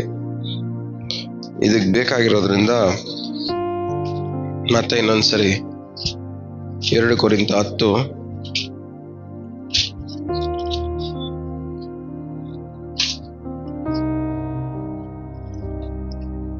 10ನೇ ಅಧ್ಯಾಯ 10:5 ಓದಮ್ಮ. ಅದೇ ನಾವು ಲೋಕದಲ್ಲಿದ್ದರೂ ಲೋಕಾನುಸಾರವಾಗಿ ಯುದ್ಧ ಮಾಡುವವರಲ್ಲ. ನಾವು ಉಪಯೋಗಿಸುವ ಆಯುಧಗಳು ಲೋಕ ಸಂಬಂಧವಾದ ಆಯುಧಗಳಲ್ಲ. ಅವು ದೇವರ ಎಣಿಕೆಯಲ್ಲಿ ಬಲವಾಗಿದ್ದು ಕೋಟೆಗಳನ್ನು ಎಡವಿ ಹಾಕುವಂತವುಗಳಾಗಿದೆ. ನಾವು ವಿತರ್ಕಗಳನ್ನು ದೇವ ಜ್ಞಾನವನ್ನು ವಿರೋಧಿಸುವುದಕ್ಕೆ ಏರಿಸಲ್ಪಟ್ಟಿರುವ ಉನ್ನತವಾದ ಎಲ್ಲಾ ಕೊತ್ತಲುಗಳನ್ನು ಎಡವಿ ಹಾಕಿ ಸಾಕು. ಏನಂತೆ? ಎಲ್ಲ ವಿತರ್ಕಗಳನ್ನು ದೇವ ಜ್ಞಾನವನ್ನು ಸಾಕು. ಎಲ್ಲ ವಿತರ್ಕ, ಆರ್ಗ್ಯುಮೆಂಟ್ಸ್, ವಾದ ಏನಂತೆ? ದೇವರ ಜ್ಞಾನವನ್ನು ವಿರೋಧಿಸುವಂತ ಎಲ್ಲ ವಾದಗಳನ್ನು ಏನ್ ಮಾಡ್ಬೇಕಂತೆ? ಕೆಡವಿ ಹಾಕ್ಬೇಕಂತ.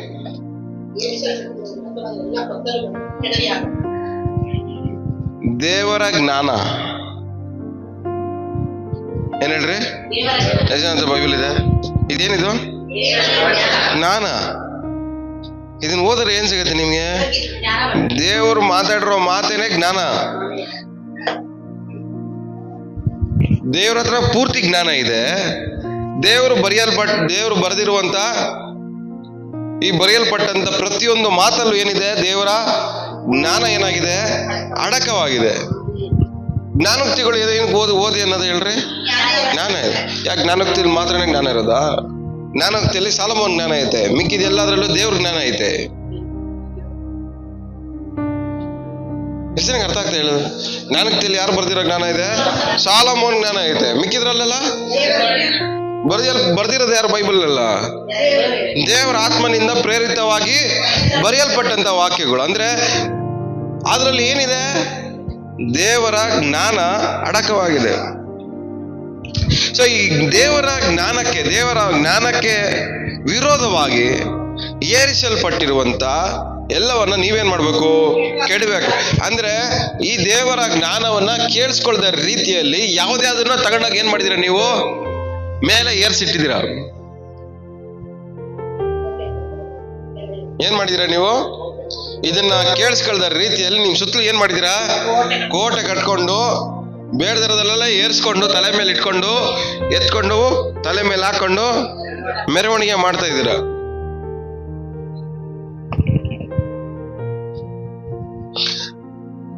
ದೇವರ ಜ್ಞಾನ, ದೇವರ ಸ್ವರವನ್ನ ಕೇಳಿಸ್ಕೊಳ್ದೇ ಇರೋ ರೀತಿಯಲ್ಲಿ ನಾವೇ ಬೇಡದಿರೋದನ್ನೆಲ್ಲ ಏನ್ ಮಾಡಿದೀವಿ? ಮೇಲೆ ಏರಿಸಿಟ್ಟಿದೀವಿ. ಆದ್ರೆ ಈ ದೇವರ ಜ್ಞಾನಕ್ಕೆ ವಿರೋಧವಾಗಿ ಇರುವಂತ ಎಲ್ಲ ಆರ್ಗ್ಯುಮೆಂಟ್ಸ್, ಎಲ್ಲ ವಿಷಯವನ್ನು ನಾವೇನ್ ಮಾಡ್ಬೇಕು? ಕೆಡವಿ ಹಾಕ್ಬೇಕು. ಯಾರ ಮಾತು ನಮಗೆ ಇಂಪಾರ್ಟೆಂಟ್ ಅಲ್ಲ, ಯಾವ ವ್ಯಕ್ತಿನೂ ನಮಗೆ ಇಂಪಾರ್ಟೆಂಟ್ ಅಲ್ಲ, ದೇವ್ರ ಮಾತ್ರನೇ ನಮಗೆ ಇಂಪಾರ್ಟೆಂಟ್ ಅನ್ನೋ ರೀತಿಯಲ್ಲಿ ನಾವೇನ್ ಮಾಡ್ಬೇಕು, ನಮ್ಮನ್ನು ನಾವು ಪ್ರಾಕ್ಟೀಸ್ ಮಾಡ್ಬೇಕು. ದೇವ್ರೇ ನನಗೆ ಇಂಪಾರ್ಟೆಂಟ್ ಅನ್ನೋ ಟೈಮಲ್ಲೇ ಬರ್ತಾರೆ ನಿಮ್ಮ ಅಕ್ಕ ತಂಗಿದಿರು, ಬಾವ ಮಾವ, ಚಿಕ್ಕಪ್ಪ ದೊಡ್ಡಪ್ಪ, ಇವರೆಲ್ಲ ಬರ್ತಾರೆ. ಆ ಟೈಮಲ್ಲೇ ಬರ್ತಾರೆ. ಏನಕ್ಕೆ? ನೀವ್ ಹೇಳಿದಿರಲ್ಲ ಇವಾಗ ದೇವ್ರೇ ಇಂಪಾರ್ಟೆಂಟ್ ಅಂತ. ಇಲ್ಲ, ನಾವು ಇಂಪಾರ್ಟೆಂಟ್ ಅಂತ ತೋರ್ಸಕ್ಕೋಸ್ಕರ ಸೈತಾನ್ ಏನ್ ಮಾಡ್ತಾನೆ, ಅವ್ರನ್ನ ಮೇಲತ್ತೆ ಕುಣ್ಸಕ್ಕೆ. ಅಂದ್ರೆ ದೇವರಿಗಿಂತ ಒಂದ್ ಲೆವೆಲ್ ಏನ್ ಮಾಡ್ಬೇಕು, ಇವ್ರು ಇಂಪಾರ್ಟೆಂಟ್ ಅನ್ನೋದನ್ನ ಏನ್ ಮಾಡ್ಬೇಕು, ತೋರ್ಸ್ಕೋಬೇಕು. ಅವಾಗ ಏನ್ ಮಾಡ್ತೀರಾ, ದೇವ್ರನ್ನ ಮರ್ತ್ಬಿಟ್ಟು ಏನ್ ಮಾಡ್ತೀರಾ ನೀವು, ನಿಮ್ಮ ಬಂಧು ಬಳಗದವ್ರು ಸ್ವಂತದವ್ರನ್ನ ಏನ್ ಮಾಡ್ತೀರಾ, ಅವ್ರ ಜೊತೆನೇ ಸುತ್ತಾಡ್ತಾ ಇರ್ತೀರಾ. ಅವಾಗ ಏನಾಯ್ತಲ್ಲಿ, ದೇವ್ರು ಕೊಡ್ಬೇಕಾಗಿರೋ ಸ್ಥಾನದಲ್ಲಿ ಏನ್ ಮಾಡಿದಿರ ನೀವು, ಬೇರೆಯವ್ರನ್ನ ಕುಣಿಸಿ ಪ್ರಾಮುಖ್ಯತೆ ಕೊಟ್ಟಿದ್ದೀರ. ಪ್ರಾಮುಖ್ಯತೆ ಕೊಟ್ಟಾಗ ಸೈತಾನ್ ಮಿಷನ್ ಏನಾಯ್ತು, ಸಕ್ಸಸ್ಫುಲ್. ಅವ್ನ ಮಿಷನ್ ಏನಾಯ್ತು, ಮಿಷನ್ ಅಕಂಪ್ಲಿಷ್ಡ್. ಏನಕ್ಕೆ ಅಂದ್ರೆ ದೇವರ ಜ್ಞಾನಕ್ಕೆ ಆಪೋಸಿಟ್ ಆಗಿ ಇರುವಂತ ಎಲ್ಲವನ್ನ ಏನ್ ಮಾಡ್ಬೇಕು, ನಿಮ್ ಲೈಫಲ್ಲಿ ತಗೊಂಡೋಗಿ ಮೇಲೆ ಕುಣಿಸ್ಬೇಕು ಅನ್ನೋದೇ ಅವನ ಒಂದು ಪ್ರಯಾರಿಟಿ, ಅವನ ಕ್ರಿಯೆ. ಸೈತಾನ್ ಕೆಲಸ ಏನ್ ಹೇಳ್ರಿ, ಕೇಳಿಸ್ಕೊತಲ್ವ ನೀವು? ಏನ್ ಸೈತಾನ್ ಕೆಲಸ? ದೇವರ ಜ್ಞಾನಕ್ಕೆ ವಿರುದ್ಧವಾಗಿ ಇರುವ ಎಲ್ಲವನ್ನ ತಗೊಂಡಾಗ ಏನ್ ಮಾಡ್ಬೇಕು, ಮೇಲ್ ಕುಣಿಸ್ಬೇಕು. ನಿಮ್ನ ಯಾವ ಕೋಟೆ ಒಳಗಡೆ ಇರಿಸ್ಬೇಕಂತ ಅನ್ಕೊಂತವನೆ, ದೇವರ ಜ್ಞಾನದ ವಿರುದ್ಧವಾಗಿ ಇರುವಂತ ಎಲ್ಲಾ ವಿಷಯಗಳಿಂದ ನಿಮ್ಮ ಸುತ್ತಲೂ ಒಂದ್ ಕೋಟೆ ಕಟ್ಟಿ ನಿಮ್ಮನ್ನ ಆ ಕೋಟೆ ಒಳಗಡೆ ಇರಿಸ್ಬೇಕಂತ ಆಸೆ ಪಡ್ತಾವನು.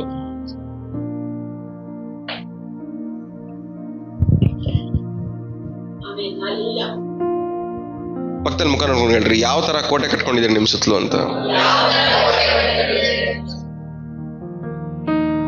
ದ್ವೇಷದ ಕೋಟೆ, ಹೊಟ್ಟೆ ಕಿಚ್ಚಿನ ಕೋಟೆ, ಜಗಳದ ಕೋಟೆ, ಮೋಸದ ಕೋಟೆ, ವಂಚನೆ ಕೋಟೆ, ಆಳು ಮೂಳು, ಇವೆಲ್ಲ ಏನ್ ಮಾಡ್ತಾ ಇದೀವಿ ನಾವು,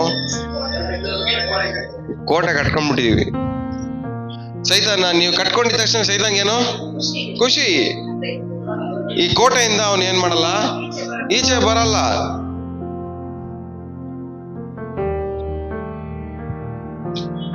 ಆ ಕೋಟೆ ಒಳಗಡೆ ಇದ್ಕೊಂಡು ದೇವ್ರ ಸ್ವರ ಎಲ್ಲಿಂದ ಕೇಳಿಸ್ಕೊಳಕ್ಕಾಗತ್ತೆ ನಿಮ್ಗೆ? ಅದನ್ನ ಕೆಡವಿ ಹಾಕಿ ಆ ಕೋಟೆಯಿಂದ ಹೊರಗಡೆ ಬಂದಾಗ ಏನಾಗತ್ತೆ ನಿಮ್ಗೆ, ಅವಾಗ ಕೇಳಿಸಕ್ ಸ್ಟಾರ್ಟ್ ಆಗತ್ತೆ. ದೇವರ ಜ್ಞಾನಕ್ಕೆ ವಿರುದ್ಧವಾಗಿ ಯಾರೇ ಮಾತಾಡಿದ್ರು ವಿರೋಧಿಸ್ಬೇಕು. ನಮಗೇನ್ ಇಂಪಾರ್ಟೆಂಟು, ದೇವರ ಜ್ಞಾನ ಇಂಪಾರ್ಟೆಂಟ್, ದೇವ್ರ ಸ್ವರ ಕೇಳಿಸ್ಕೊಳ್ಳೋದು ಇಂಪಾರ್ಟೆಂಟ್. ಸೊ ದೇವ್ರ ಸ್ವರ ಕೇಳಿಸ್ಕೊಬೇಕು ಅಂತ ಸೀರಿಯಸ್ ಆಗಿರೋರು ನೀವು ಅರ್ಥ ಮಾಡ್ಕೊಳ್ಳಿ. ಮನುಷ್ಯರಿಂದ ನೀವೇನ್ ಮಾಡ್ತೀರಾ, ದೂರ ಇರ್ತೀರಾ. ಯಾಕಂದ್ರೆ ಮನುಷ್ಯರು ಮಾಡೋ ಕ್ರಿಯೆಗಳು, ಅವ್ರ ಮಾತುಗಳು, ಅವ್ರು ಮಾಡೋ ಆಲೋಚನೆಗಳು ಯಾವುದು ನಿಮಗೆ ಇಷ್ಟ ಆಗಲ್ಲ. ಯಾವಾಗ ದೇವ್ರು ನಿಮ್ ಜೊತೆ ಮಾತಾಡಕ್ಕೆ ಸ್ಟಾರ್ಟ್ ಮಾಡಿದಾಗ. ಒಂದ್ ವೇಳೆ ಇಲ್ಲ ನನಗೆ ದೇವ್ರು ಮಾತಾಡೋದಕ್ಕಿಂತ ಜನಗಳು ಮಾತಾಡೋದು ಇಷ್ಟ, ಜನಗಳ ಮಧ್ಯದಲ್ಲಿ ಇರೋದು ಇಷ್ಟ ಅಂದ್ರೆ ನೀವೇನ್ ಮಾಡ್ತಾ ಇದ್ದೀರಾ, ದೇವ್ರ ಸ್ವರ ಕೇಳಿಸ್ಕೊಳ್ದಿರೋ ರೀತಿಯಲ್ಲಿ ನಿಮ್ ಸುತ್ತಲೂ ಒಂದ್ ಕೋಟೆ ಕಟ್ಕೊಳ್ತಾ ಇರ್ತೀರ. ಆ ಕೋಟೆ ಕಟ್ಟೋರು ನಿಮ್ಮ ಬಂಧು ಬಳಗದವರಾಗಿರ್ಬೋದು, ನಿಮ್ಮ ಫ್ರೆಂಡ್ಸ್ ಆಗಿರ್ಬೋದು, ನಿಮ್ಮ ಸಂಬಂಧಿಕರಾಗಿರ್ಬೋದು, ಯಾರೇ ಆಗಿರ್ಬೋದು. ಅವ್ರೆಲ್ಲ ಬರೋದೇನಕ್ಕೆ ಹೇಳ್ರಿ, ಕೋಟೆ ಕಟ್ಟಕ್ಕೆ. ಕೋಟೆ ಕಟ್ಬಿಟ್ಟು ಅಲ್ಲಿ ಕೂಡ ಹಾಕ್ಬಿಟ್ಟು ಕೈ ಕೊಟ್ಬಿಟ್ಟು ಓಕೆ ಬಾಯ್ ಬಾಯ್ ಸಿ ಅಂದ್ಬಿಟ್ಟು ಹೋಗ್ಬಿಡ್ತಾರೆ. ಮತ್ತೆ ನೀವೆಲ್ಲ ಕೋಟೆ ಕೆಡವಿ ಹಾಕೊಂಡು ವರ್ಷಾನ್ಗಟ್ಲೆ ಕಷ್ಟಪಟ್ಟು 2-3 ವರ್ಷ ಕಷ್ಟಪಟ್ಟು ಕೋಟೆ ಎಲ್ಲ ಕೆಡವಿ ಹೊರಗಡೆ ಬರೋ ಟೈಮಲ್ಲಿ ತಿರ್ಗಾ ಬರ್ತಾರೆ. ನಮ್ಮನ್ನೆಲ್ಲ ಗಮನಿಸಲ್ವ ನೀನು, 5 ವರ್ಷ ಬಿಟ್ಕೊಂಡ್ಬರ್ತಾರೆ, ಇಲ್ಲ 2 ವರ್ಷ ಬಿಟ್ಕೊಂಡ್ಬರ್ತಾರೆ. ನನ್ನ ಮೇಲೆ ಪ್ರೀತಿನೇ ಇಲ್ಲ ನಿಮ್ಗೆ, ನಾವು ಗಮನಿಸೇ ಇಲ್ಲ. ಕೋಟೆ ಕಟ್ಟಿದ್ ನೀನು, ಬಿಟ್ಟು ಹೋಗಿದ್ ನೀನು, ಮತ್ತೆ ಬಂದು ಅಳ್ತಾ ಇರೋದು ನೀನು. ಇವಾಗ ಏನಕ್ಕೆ ಬಂದಿದ್ಯಾ? ಈ 1 ವರ್ಷ 2 ವರ್ಷ ಬಿಟ್ಕೊಂಡ್ಬರ್ತಾರೆ ನೋಡ್ರಿ, ಇವನ್ ಖಂಡಿತ ನಂಬರ್ದು. ಯಾಕಂದ್ರೆ ಇವ್ರು ಬರೋದೇ ನಮ್ಮನ್ನ ಹಾಳು ಮಾಡಕ್ಕೆ ಬರ್ತಾರೆ, ನಮ್ಮನ್ನ ಹಾಳು ಮಾಡ್ತಾರೆ, ಮತ್ತೆ 1 ವರ್ಷ ಗ್ಯಾಪ್ ಬಿಡ್ತಾರೆ ವಾಪಸ್. ಅವಾಗವಾಗೆ ಬಿದ್ದು ಕೆಳಗಡೆ ಬಿದ್ದು ಮೇಲೆ ಕೆದ್ದಿ ಅವಾಗ ಉಸಿರಾಡ ಚೆನ್ನಾಗಿ ಆಗ್ಬೇಕು ಅನ್ಕೊಂತ ಇರ್ತೀವಿ. ಬಂದು ಮತ್ತೆ ಕಟ್ಬಿಟ್ಟು ಹಾಳು ಮಾಡ್ಬಿಟ್ಟು ಹೋಗ್ಬಿಡ್ತಾರೆ ಇವರು.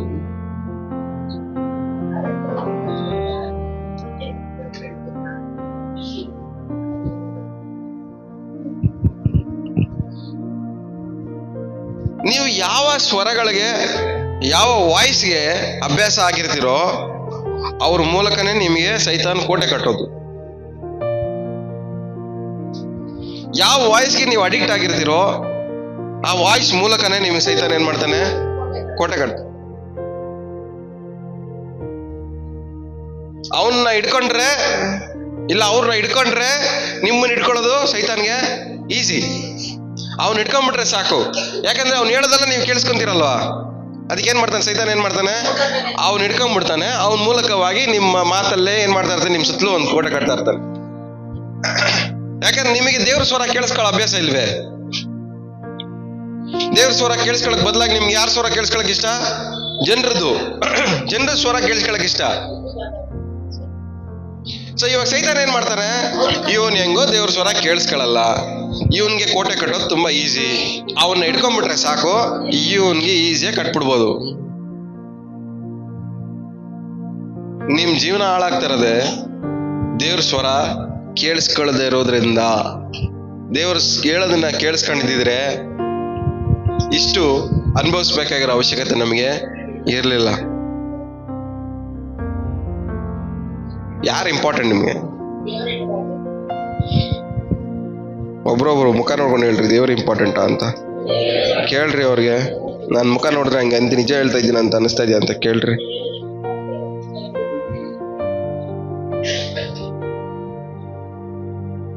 ಸೊ ಇವಾಗ ದೇವರ ಸ್ವರ ಕೇಳ್ಬೇಕಂದ್ರೆ ನಾವೇನ ಕಡಿವಾಗ್ಬೇಕು?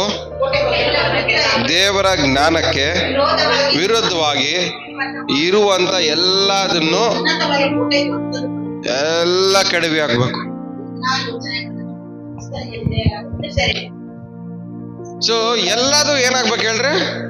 ಕೆಡವಿ ಹಾಕಿ ಎಲ್ಲಾನು ದೇವರಿಗೆ, ಕ್ರಿಸ್ತನಿಗೆ ವಿಧೇಯರಾಗಬೇಕು.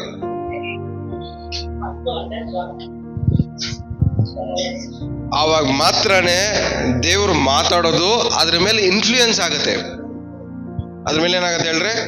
ಇನ್ಫ್ಲೂಯೆನ್ಸ್ ಅಂದ್ರೆ ಅರ್ಥ ಏನು? ಪರಿಣಾಮ ಬೀರುತ್ತೆ. ಸೊ ನೀವು ಎಲ್ಲದನ್ನು ಸೆರೆ ಹಿಡಿದು ದೇವರಿಗೆ, ದೇವರ ಕೆಳಗಡೆ ಅಂದ್ರೆ ಏನಂತ ಬಾಕಿ ಅವರ ಎಲ್ಲದನ್ನು ಸೆರೆ ಹಿಡಿದು ಅವರ ಅಧೀನದಲ್ಲಿ ತಗೊಂಡ್ಬರ್ಬೇಕಾದ್ರೆ, ಅವ್ರ ಅಧೀನದಲ್ಲಿ ತಗೊಂಡ್ಬರ್ಬೇಕಾದ್ರೆ ಅವ್ರು ಮಾತಾಡೋ ಮಾತು ಅದ್ರ ಮೇಲೆ ಏನಾಗುತ್ತೆ? ಪರಿಣಾಮ ಬೀರುತ್ತೆ. ನಿಮ್ಮ ಬಂಧು ಬಳಗದವ್ರನ್ನ, ನಿಮ್ಮ ನೆರೆಯವರನ್ನ, ನಿಮ್ಮ ಸ್ನೇಹಿತರನ್ನ, ನಿಮ್ಮ ಪರಿಸ್ಥಿತಿಗಳನ್ನ ಸೆರೆ ಹಿಡಿದು ಅವರ ಅಧೀನದಲ್ಲಿ ತಗೊಂಡ್ಬಂದಿಲ್ಲ ಅಂದ್ರೆ ಅವ್ರು ಮಾತಾಡೋ ಮಾತು ಅದ್ರ ಮೇಲೆ ಏನ್ ಮಾಡಲ್ಲ? ಪರಿಣಾಮ ಬೀರಲ್ಲ. ಏನಕ್ಕೆ ದೇವ್ರ ಮಾತು ಅದ್ರ ಮೇಲೆ ಪರಿಣಾಮ ಬೀರಕ್ ಆಗ್ತಾ ಇಲ್ಲ? ಯಾವ್ದು ದೇವ್ರ ಕಂಟ್ರೋಲ್ ಇರಲ್ಲೋ ಅದ್ರ ಮೇಲೆ ದೇವ್ರ ಮಾತು ಏನ್ ಮಾಡಲ್ಲ? ಪರಿಣಾಮ ಬೀರಕ್ ಆಗಲ್ಲ. ನಿಮ್ ಮೇಲೆ ದೇವ್ರು ಏನಕ್ಕೆ ಪರಿಣಾಮ ಬೀರಕ್ ಆಗ್ತಾ ಇಲ್ಲ? ನೀವು ಅವ್ರ ಕಂಟ್ರೋಲ್ ಇಲ್ಲ.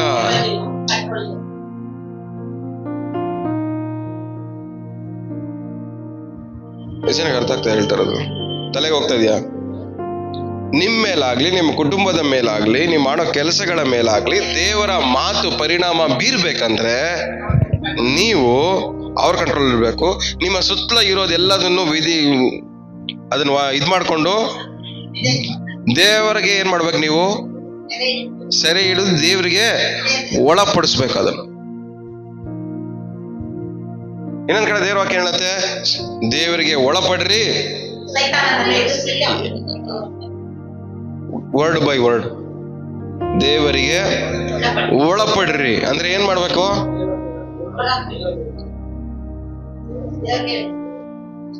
ದೇವ್ರ ಸ್ವರ ಕೇಳಿಸ್ಕೋಬೇಕಂದ್ರೆ ಮೊದ್ಲು ನೀವೇನ್ ಮಾಡ್ಬೇಕು? ಅವ್ರ ಕಂಟ್ರೋಲ್ಗೆ ಹೋಗ್ಬೇಕು. ಅವ್ರ ಕಂಟ್ರೋಲ್ಗೆ ಹೋಗಿ ಆಮೇಲೆ ಸೈತಾನ್ ಎದುರಿಸ್ಬೇಕು. ಅವಾಗ ಸೈತಾನ್ ಏನ್ ಮಾಡ್ತಾನೆ? ಓಡೋಗ್ತಾನೆ. ನೀವು ಅವ್ರ ಕಂಟ್ರೋಲ್ ಇಲ್ದಿರಾ ನೀವು ಏನ ಎದುರಿಸಿದ್ರು ಅದು ಎದುರಲ್ಲ.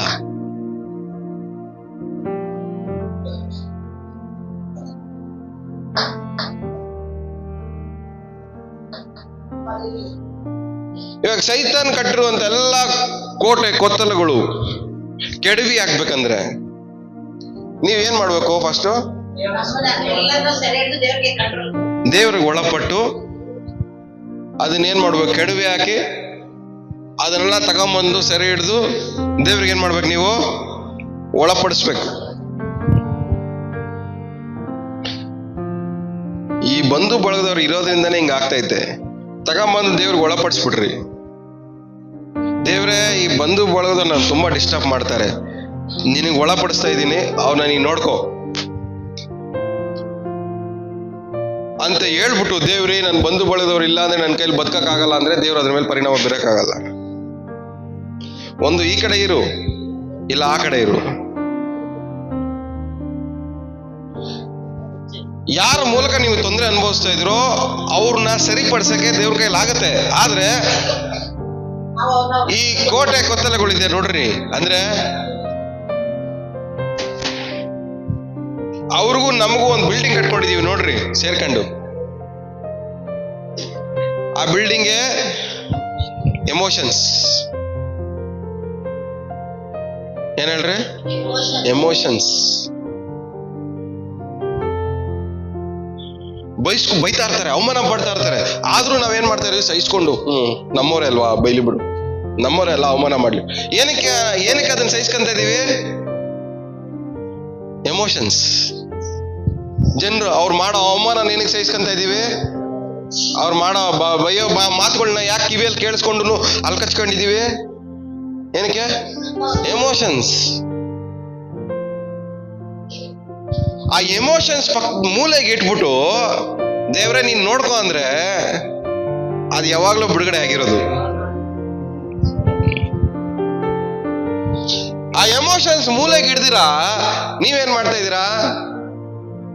ದೇವ್ರನ್ನು ಕೆಲಸ ಮಾಡಕ್ ಬಿಡ್ತಾ ಇಲ್ಲ, ನೀವು ಎಮೋಷನ್ಸ್ ಮೂಲೆಗೆ ಇಡ್ತಾ ಇಲ್ಲ. ನೀವೇನ್ ಮಾಡ್ತಾ ಇದ್ದೀರಾ? ಅಂದಿದ್ದೀನಿ ಅನ್ನಿಸ್ಕೊಂಡು, ಬೈದಿದ್ದೀನಿ ಬೈಸ್ಕೊಂಡು, ಹೇಳೋದನ್ನೆಲ್ಲ ಹೇಳ್ಸ್ಕೊಂಡು, ಅವಮಾನ ಪಡಿಸ್ಕೊಂಡು, ನೋವಿಸ್ಕೊಂಡು, ಬಾಧೆ ಪಡ್ಕೊಂಡು ಎಲ್ಲಾದ್ರೂ ನೀವೇನಕ್ಕೆ ಮೇಲೆ ಹಾಕಂತ ಇದ್ದೀರಾ? ಏನಕ್ಕೆ ಮೇಲೆ ಹಾಕಂತ ಇದ್ದೀರಾ ಅಂದ್ರೆ ಅದಕ್ಕೆ ಒಂದೇ ಕಾರಣ, ಎಮೋಷನ್ಸ್. ಬೈಬಲ್ ಓದ್ತೀವಿ ನಾವಲ್ಲ, ದೇವರು ನಿಮಗೋಸ್ಕರ ಏನ್ ಮಾಡ್ತಾರೆ? ಯುದ್ಧ ಮಾಡ್ತಾರೆ ಅಂತ ಓದಿದಿರಾ? ಒಂದು ಹಾಡಿದೆಯಲ್ಲ, ಅದು ಎಷ್ಟು ಚೆನ್ನಾಗಿದೆ ಹಾಡು. ಹಾ ಅದಲ್ಲ, ಇಲ್ಲ ಅದು ಅಲ್ಲ. ಯಾವಾಗ್ಲೂ ಆಡ್ತೀರ, ರೆಗ್ಯುಲರ್ ಆಗಿ ಆಡ್ತಾ ಇರ್ತೀರಲ್ಲ.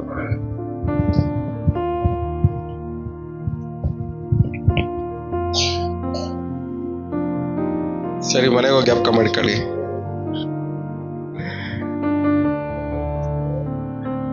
ಸೊ ನಾ ಏನ್ ಹೇಳಿ ಬರ್ತಾ ಇದ್ದೀನಿ,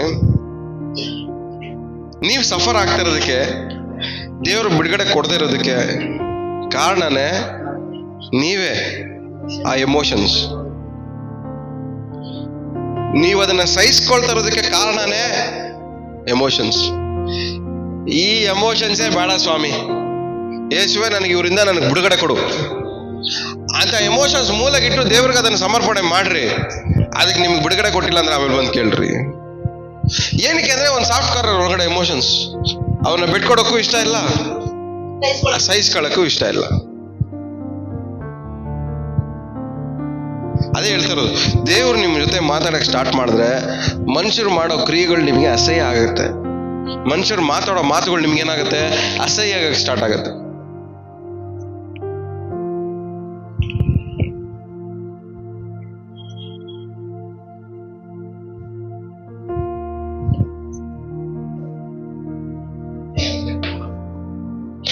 ಕೀರ್ತನೆ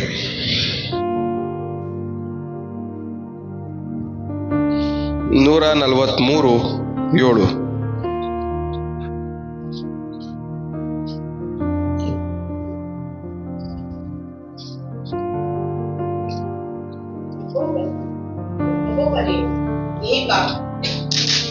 ಯೆಹೋವನೇ,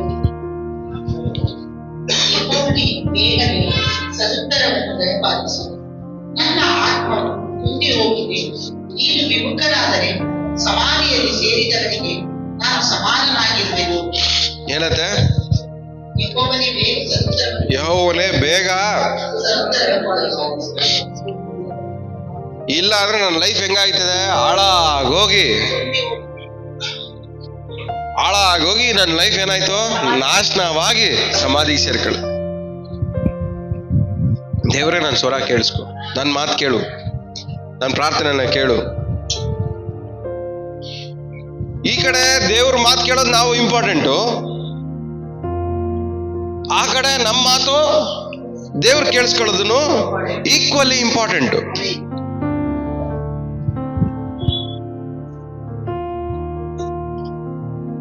ಎಷ್ಟೇನಕ್ಕೆ ಅರ್ಥ ಆಗ್ತಾ ಹೇಳ್ತಾ ಇರೋದು? ದೇವ್ರ ಸ್ವರ ಕೇಳಿಸ್ಕೊಳ್ಳೋದು ಇಂಪಾರ್ಟೆಂಟು, ನಾವು ಮಾತಾಡೋ ಮಾತನ್ನ ಅವ್ರು ಕೇಳಿಸ್ಕೊಳ್ಳೋದನ್ನು ತುಂಬಾ ಇಂಪಾರ್ಟೆಂಟ್. ಇವಾಗ ಈ ದಾವೀದ ಏನಂತ ಪ್ರೇಯರ್ ಮಾಡ್ತಾನೆ, ದೇವ್ರೇ ಅಂದ್ರೆ ಅರ್ಥ ಏನು? ನೀನ್ ಮಾತಾಡೋದನ್ನ ಕೇಳಿಸ್ಕೊಳಕ್ಕೆ ನಾನು ಏನ್ ಮಾಡ್ತಾ ಇದ್ದೀನಿ, ಕಾಯ್ತಾ ಇದ್ದೀನಿ. ನೀನ್ ಮಾತಾಡೋದನ್ನ ನಾನು ಕೇಳಿಸ್ಕೊಳ್ದೆ ಹೋದ್ರೆ ನನ್ನ ಲೈಫ್ ಸಮಾಧಿಯಲ್ಲಿ ಸೇರ್ಕೊಳ್ಳುತ್ತೆ ಅಂತ. ಎಷ್ಟು ಅರ್ಥ ಆಗ್ತಾ ಹೇಳ್ತಾ ಇರೋದು? ದೇವ್ರೆ, ನೀನ್ ಮಾತಾಡೋದು ಕೇಳಿಸ್ಕೊಂಡಿಲ್ಲ ಅಂದ್ರೆ ನನ್ನ ಲೈಫ್ ಏನಾಯ್ತದೆ, ನನ್ನ ಜೀವನ ಸಮಾಧಿ ಪಾಲಾಗತ್ತೆ ಅಂತ. ಒಂದ್ ವ್ಯಕ್ತಿ ದೇವ್ರ ಸ್ವರ ಕೇಳಿಸ್ಕೊಂಡಿಲ್ಲ ಅಂದ್ರೆ ಅವನ ಲೈಫ್ ಹಾಳಾಗೋಗುತ್ತೆ.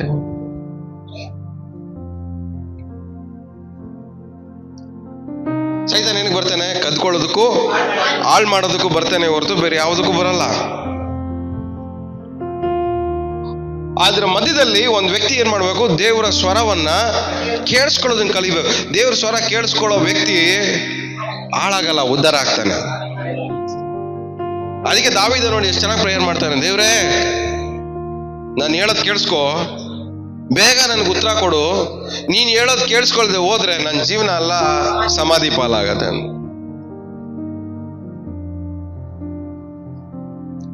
ದೇವ್ರು ಹೇಳೋದನ್ನ ಕೇಳಿಸ್ಕೊಳ್ದೆ ಹೋದ್ರೆ ಒಂದ್ ವ್ಯಕ್ತಿ, ಒಂದ್ ವಿಶ್ವಾಸಿ ಉದ್ಧಾರ ಆಗಲ್ಲ.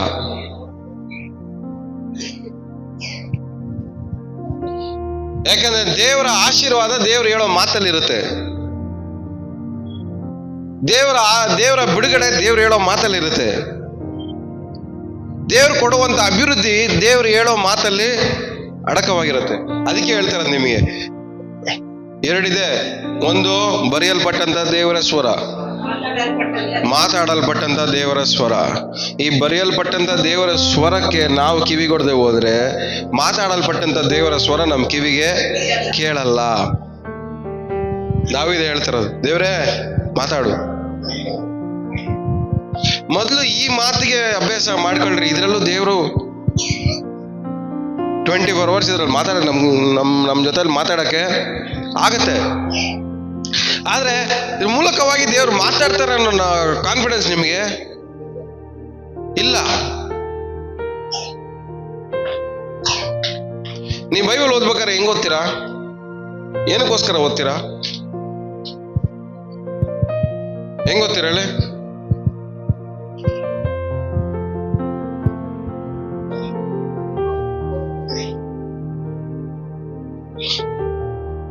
ಪ್ರತಿಯೊಂದ್ಸರಿ ಓದ್ಬೇಕಾದ್ರೂ ದೇವ್ರು ಮಾತಾಡ್ತಾರೆ ಅಂತಾನೆ ಓದ್ಬೇಕು.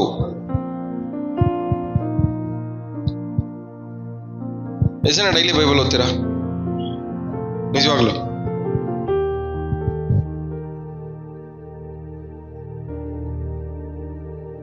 ನೀವು ಓದೋ ಸ್ವಲ್ಪ ಹೊತ್ತು ಯಾವ ತರ ಓದ್ಬೇಕು? ದೇವ್ರು ಮಾತಾಡ್ತಾರೆ,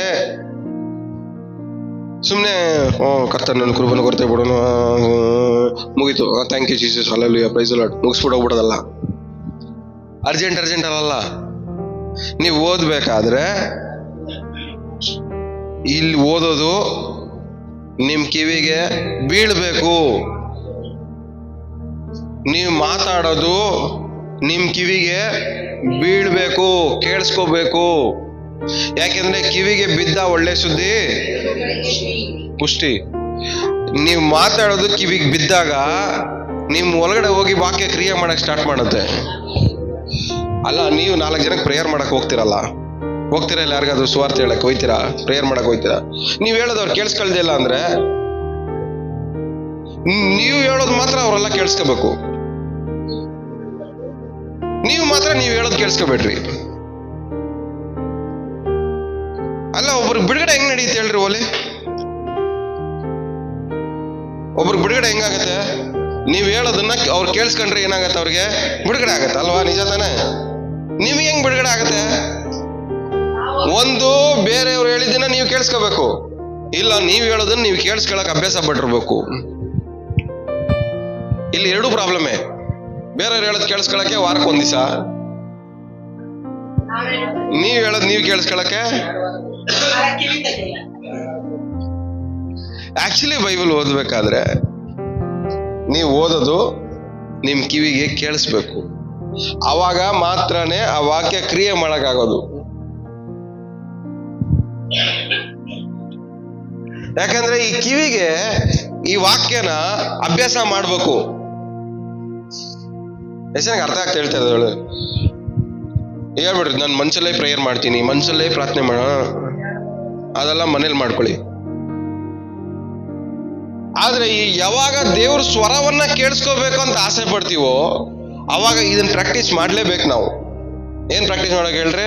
ಈ ವಾಕ್ಯ ನಮ್ಮ ಕಿವಿಗೆ ಬೀಳೋದು, ನಮ್ಮ ಕಿವಿ ಏನಾಗ್ಬೇಕು? ಈ ವಾಕ್ಯಗಳಿಗೆ ಪ್ರಾಕ್ಟೀಸ್ ಆಗ್ಬೇಕು, ಅಭ್ಯಾಸ ಆಗ್ಬೇಕು. ಇವಿಗೆ ಈ ವಾಕ್ಯಗಳು ಕೇಳಿಸ್ಕೊಳಕ್ಕೆ ಈ ಕಿವಿಗಳಿಗೆ ಅಭ್ಯಾಸ ಆಗ್ಬೇಕು. ಪ್ರಾಬ್ಲಮ್ ಏನಂದ್ರೆ ಈ ಕಿವಿಗಳಿಗೆ ಅಭ್ಯಾಸ ಇಲ್ಲ ಈ ವಾಕ್ಯಗಳನ್ನ ಕೇಳಿಸ್ಕೊಳಕ್ಕೆ. ಯಾರೋ ಬೈತಾ ಇರ್ತಾರೆ, ನಮ್ಗೆ ವಿರುದ್ಧವಾಗಿ ಅವಮಾನ ಮಾಡ್ತಾ ಇರ್ತಾರೆ. ಆದ್ರೆ ಮಧ್ಯದಲ್ಲಿ ನಮ್ಗೆ ಈ ವಾಕ್ಯ ಕೇಳೋದು ಅಭ್ಯಾಸ ಇದ್ರೆ ಯಾವ್ದೋ ಒಂದು ವಾಕ್ಯ ಏನ್ ಮಾಡ್ತಾರೆ ಟೈಮಲ್ಲಿ ಬಂದು ಕ್ರಿಯೆ ಮಾಡತ್ತೆ, ಒಳಗಡೆ ಕಿವಿಲಿ ಬೀಳುತ್ತೆ. ದೇವರು ನಿಮ್ಮ ಹತ್ರ ಮಾತಾಡ್ಬೇಕಾದ್ರೆ ಮಾತಾಡದೆ ವಾಕ್ಯ ಮಾಡತ್ತೆ.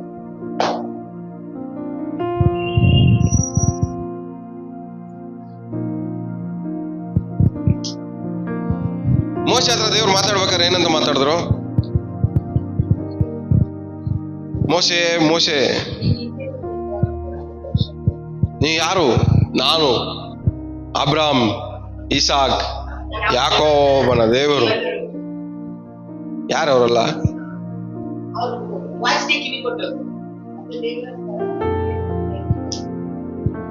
ಅಬ್ರಾಮ್, ಇಸಾಕ್, ಯಾಕೋಬ ಯಾರು? ಅವ್ರ ಹೆಸರು ಏನಕ್ಕೆ ಕೇಳ್ಬೇಕು ದೇವ್ರು?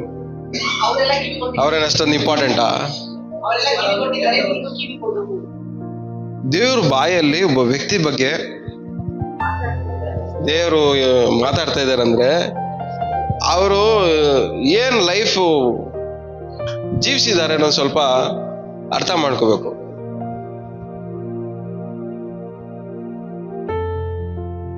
ಅಬ್ರಾಮ್, ಇಸಾಕ್, ಯಾಕೋಬನ ದೇವರು. ಅಬ್ರಾಮ್ ಮಾಡಿದ ಕೆಲಸ ಏನು? ದೇವ್ರು ಹೇಳಿದ್ರು, ನೀನು ನಿನ್ನ ತಂದೆ ಮನೆಯನ್ನ, ಬಂಧು ಬಳಗದವ್ರನ್ನ, ಊರನ್ನ ಬಿಟ್ಟು ನಾನು ತೋರಿಸೋ ದೇಶಕ್ಕೆ ಹೋಗು ಅಂದಿದ ತಕ್ಷಣ ಏನ್ ಮಾಡ್ದ? ವಾಯ್ಸ್ ಕೇಳಿಸಿದ ತಕ್ಷಣ ಏನ್ ಮಾಡ್ದ? ಬಿಟ್ಟ, ಎಲ್ಲದನ್ನು ಪ್ಯಾಕ್ ಮಾಡ್ಕೊಂಡ, ಎಲ್ಲಾರನ್ನು ಕರ್ಕೊಂಡು ಹೊರಟ. ವಾಯ್ಸ್ ಕೇಳಿಸ್ಕೊಳ್ಳೋ ಮನುಷ್ಯ ಈ ತರ ಇರ್ತಾನೆ. ವಾಯ್ಸ್ ಕೇಳಿಸ್ಕೊಳ್ಳೋ ಮನುಷ್ಯ ಹೆಂಗಿರ್ತಾನೆ? ಹಿಂಗಿರ್ತಾನೆ. ನೋವಾ ಏನ್ ಮಾಡ್ದ? ದೇವ್ರ ವಾಯ್ಸ್ ಕೇಳಿಸ್ಕೊಂಡ. ಯೋನ ಅಲ್ಲ, ನೋವಾ ದೇವ್ರ ವಾಯ್ಸ್ ಕೇಳಿಸ್ಕೊಂಡ ದೋಣಿ ಕಟ್ಟಕ್ ಸ್ಟಾರ್ಟ್ ಮಾಡ್ದ.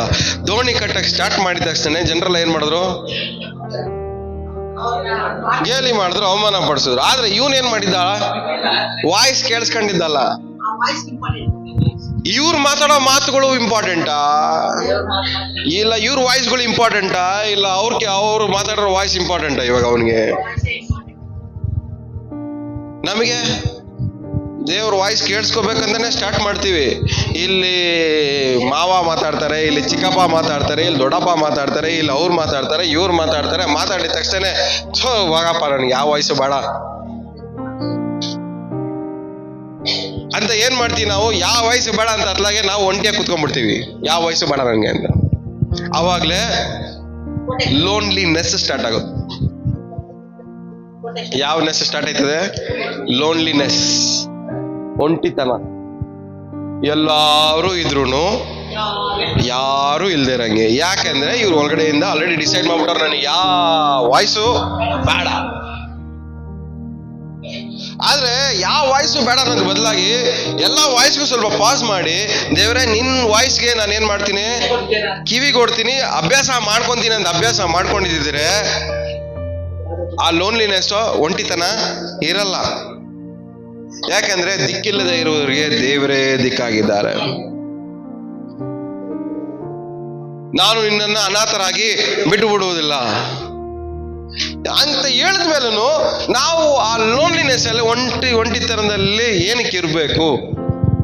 ದೇವರ ಸ್ವರವನ್ನ ಕೇಳಿಸ್ಕೊಳ್ಳುವಂತ ಪ್ರತಿಯೊಂದು ವ್ಯಕ್ತಿಯೂ ಒಂಟಿತನದಲ್ಲಿ ಒಂಟಿಯಾಗಿ ಇರಬೇಕಾಗಿರುವಂತ ಅವಶ್ಯಕತೆ ಅವ್ರಿಗೆ ಇಲ್ಲ.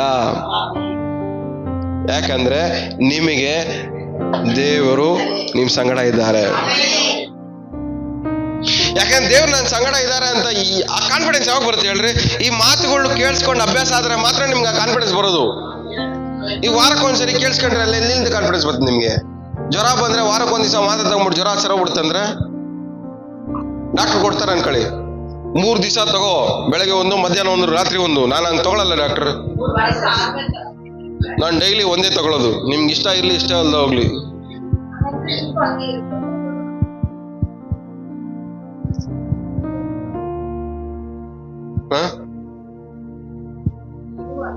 ಹೇಳ್ರಿ.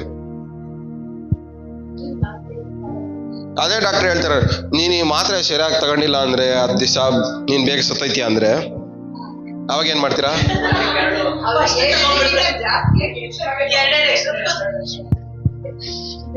ಆ ಬದುಕಬೇಕು ಅನ್ನೋದಕ್ಕೋಸ್ಕರ ಆದ್ರೂ ನೀವೇನ್ ಮಾಡ್ತೀರಾ? ಟೈಮ್ ಸರಿಯಾಗಿ ತಗೊಳ್ತೀರಲ್ಲ. ಅದೇ ತರನೇ ನಮ್ಮ ಜೀವನದಲ್ಲಿ ನಾವು ಸೋಲ್ಬಾರ್ದು, ನಾವು ಬದುಕಬೇಕು, ನಾನ್ ಜಯ ಹೊಂದಬೇಕು, ಮೇಲೆ ಬರ್ಲೇಬೇಕು ಅಂತ ಪಟ್ಟಿಡ್ಕೊಂಡು ನಾವ್ ಯಾಕೆ ನಾವು ಬದುಕಲ್ಲ ಅಂತೀವಿ?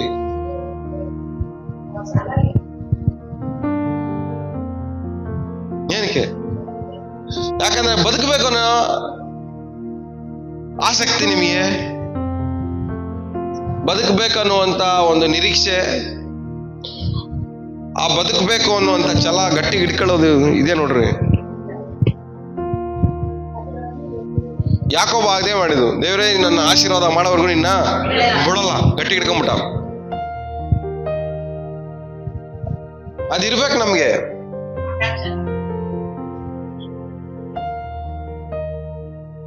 ಯಾವತ್ತು ಅರ್ಥ ಮಾಡ್ಕೊಳ್ಳಿ, ಜನರಿಂದಲ್ಲ ನಮಗೆ ಆಶೀರ್ವಾದ ಬರೋದು, ದೇವರಿಂದ. ಯಾಕೋಬ ಏನ್ ಮಾಡ್ದ? ಅವನ್ ಸ್ವಂತ ಊರನ್ನ ಬಿಟ್ಟು ಓಡೋಗ್ಬಿಟ್ಟ. ಅಬ್ರಾಮ ಏನ್ ಮಾಡ್ದ? ಅವನ್ ಸ್ವಂತ ಊರನ್ನ ಬಿಟ್ಟು ಓಡೋಗ್ಬಿಟ್ಟ. ಆ ಊರಲ್ಲಿ ಆಸ್ತಿ ಎಲ್ಲ ಇದೆ, ಆದ್ರೆ ದೇವ್ರು ಹೇಳಿದ ಕೆಲಸ ಮಾಡಿ. ಆದ್ರೆ ದೇವ್ರು ಹೇಳಿದನ್ನ ಕೇಳಿದ್ದಕ್ಕೋಸ್ಕರವಾಗಿ ಅಬ್ರಾಮ್ ಏನಾಗಿದ್ದಾನೆ ಇವತ್ತು? ನೀತಿವಂತನಾಗಿದ್ದಾನೆ, ಐಶ್ವರ್ಯವಂತನಾಗಿದ್ದಾನೆ. ಆ ಟೈಮಲ್ಲಿ ನೀವು ಓದ್ಬೇಕಾದ್ರೆ ಅಲ್ಲಿರೋ ರಾಜರುಗಳಿಗಿಂತ ಅವನು ರಿಚ್ ಮೆನ್. ಆ ಟೈಮಲ್ಲಿ ಅವನ ಟೈಮಲ್ಲಿ ಇದ್ದಂತ ರಾಜರು ಇದ್ರಲ್ಲ ನೋಡ್ರಿ, ಆ ರಾಜರಿಗಿಂತ ಅವನು ರಿಚ್ ಆಗಿದ್ದ. ರಾಜರುಗಳಿಗಿಂತ ಅವನು ರಾಜ ಆಗಿರ್ಲಿಲ್ಲ, ಆದ್ರೆ ರಾಜರುಗಳಿಗಿಂತ ರಿಚ್ ಆಗಿದ್ದ ಅವನು, ಶ್ರೀಮಂತ, ರಾಜರುಗಳಿಗಿಂತ ಶ್ರೀಮಂತ. ಯೋಚನೆ ಮಾಡಿ ನೋಡ್ರಿ. ಇಲ್ಲ ನನಗೆ ಆಶೀರ್ವಾದ ಬಂದ್ರೆ ನನ್ನ ಬಂಧು ಬಳಗದವರಿಂದನೇ, ನನ್ನ ಸಂಬಂಧಿಕರಿಂದನೇ, ಇವರಿಂದನೇ, ಫ್ರೆಂಡ್ಸ್ ಇಂದನೇ, ರಿಲೇಟಿವ್ಸ್ ಇಂದನೇ, ಇವರಿಂದನೇ, ಅವರಿಂದನೇ ನಾನು ಚೆನ್ನಾಗಾಗ್ಬೇಕು ಅಂತ ಅಟ್ಯಾಚ್ಮೆಂಟ್ ಇಟ್ಕೊಂಡ್ರೆ ದೇವ್ರು ಕೊಡೋ ಆಶೀರ್ವಾದ ನೀವು ಅನುಭವಿಸಕ್ಕಾಗಲ್ಲ. ದೇವ್ರು ಕೊಡೋದು ಯಾವುದು ನಿಮ್ಮ ಸ್ವಂತದವರಿಂದ ಬರಲ್ಲ, ದೇವ್ರು ಕೊಡೋ ದೇವರಿಂದ ಮಾತ್ರನೇ ಬರುತ್ತೆ. ಎಷ್ಟು ನಂಬ್ತಾ ಇದೆ ದೇವ್ರು ನಿಮ್ಮನ್ನ ಆಶೀರ್ವಾದ ಮಾಡ್ತಾರೆ ಅಂತ? ನಿಜವಾಗ್ಲೂ ನಂಬ್ತಾ ಇದೆ ದೇವ್ರ ಆಶೀರ್ವಾದ ಮಾಡ್ತಾರೆ ಅಂತ? ಇವತ್ತು ನೀವು ಒಂದು ಅರ್ಥ ಮಾಡ್ಕೊಳ್ಳಿ, ದೇವ್ರು ನಿಮ್ಮ ಹತ್ರ ಮಾತಾಡ್ಬೇಕು ಅಂತ ನೀವು ಅನ್ಕೊಂಡ್ರೆ ಸ್ವಲ್ಪ ಎಮೋಷನ್ಸ್ ಎಲ್ಲ ಮೂಲೆ ಕಟ್ಟಿಟ್ಟು ಪ್ರಾಕ್ಟಿಕಲ್ ಆಗಿ ದೇವ್ರೆ ಇವ್ರನ್ನೆಲ್ಲ ನಿನಗೆ ಒಪ್ಪಿಸ್ಕೊಡ್ತಾ ಇದ್ದೀನಿ, ಇವರೇ ನನಗೆ ಕೋಟೆ ಕೊತ್ತಲಾಗಿದ್ದಾರೆ, ಇವರೇ ನನಗೆ ಮುಳ್ಳಾಗಿದ್ದಾರೆ, ಇವರಿಂದನೇ ನನಗೆ ತೊಂದರೆ ಆಯ್ತೈತೆ, ಇವರಿಂದನೇ ನನಗೆ ಹಾಳಾಗ್ತಾ ಇರೋದು, ಇವರಿಂದ ನನ್ನ ಸಮಾಧಾನ ಹಾಳಾಗಿದೆ, ಇವರಿಂದ ನನ್ನ ನೆಮ್ಮದಿ ಹಾಳಾಗ್ತಾ ಇದೆ, ಏನಾದ್ರೂ ಆಗ್ಲಿ ಪರವಾಗಿಲ್ಲ ಅಂತ ಎಮೋಷನ್ಸ್ ಮೂಲೆಗಿಟ್ಟು ದೇವ್ರೆ ನೋಡ್ಕೊ, ಅಂತ ಹೇಳ್ಬಿಟ್ಟು ಸೈಲೆಂಟ್ ಆಗಿ ಇದ್ಬಿಡ್ರಿ. ದೇವ್ರು ಮಾತಾಡಿಲ್ಲ ಅಂದ್ರೆ ಕೇಳಿಸ್ಕೊಳ್ಳಿ, ದೇವ್ರ ಕ್ರಿಯೆ ಮಾಡಿಲ್ಲ ಅಂದ್ರೆ ಕೇಳಿಸ್ಕೊಳ್ಳಿ. ಅವಾಗ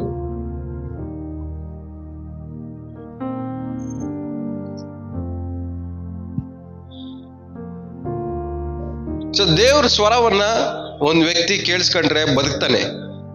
ಅದೇ ದಾವೀದ ಹೇಳ್ತಾನೆ, ದೇವರೇ ಸದುತ್ತರವನ್ನ ದಯಪಾಲಿಸು, ಮಾತಾಡು ನನ್ನ ಸಂಗಡ. ನೀನ್ ಮಾತಾಡಿಲ್ಲ ಅಂದ್ರೆ ನನ್ನ ಜೀವನ ಏನಾಯ್ತದೆ, ಸಮಾಧಿ ಪಾಲಾಗೋದು. ಇವತ್ತು ನಮ್ಮ ಜೀವನ ಎಲ್ಲಾನು ಏನಾಗ್ಬಾರ್ದು ಹೇಳಿ, ಹಾಳಾಗ್ಬಾರ್ದು.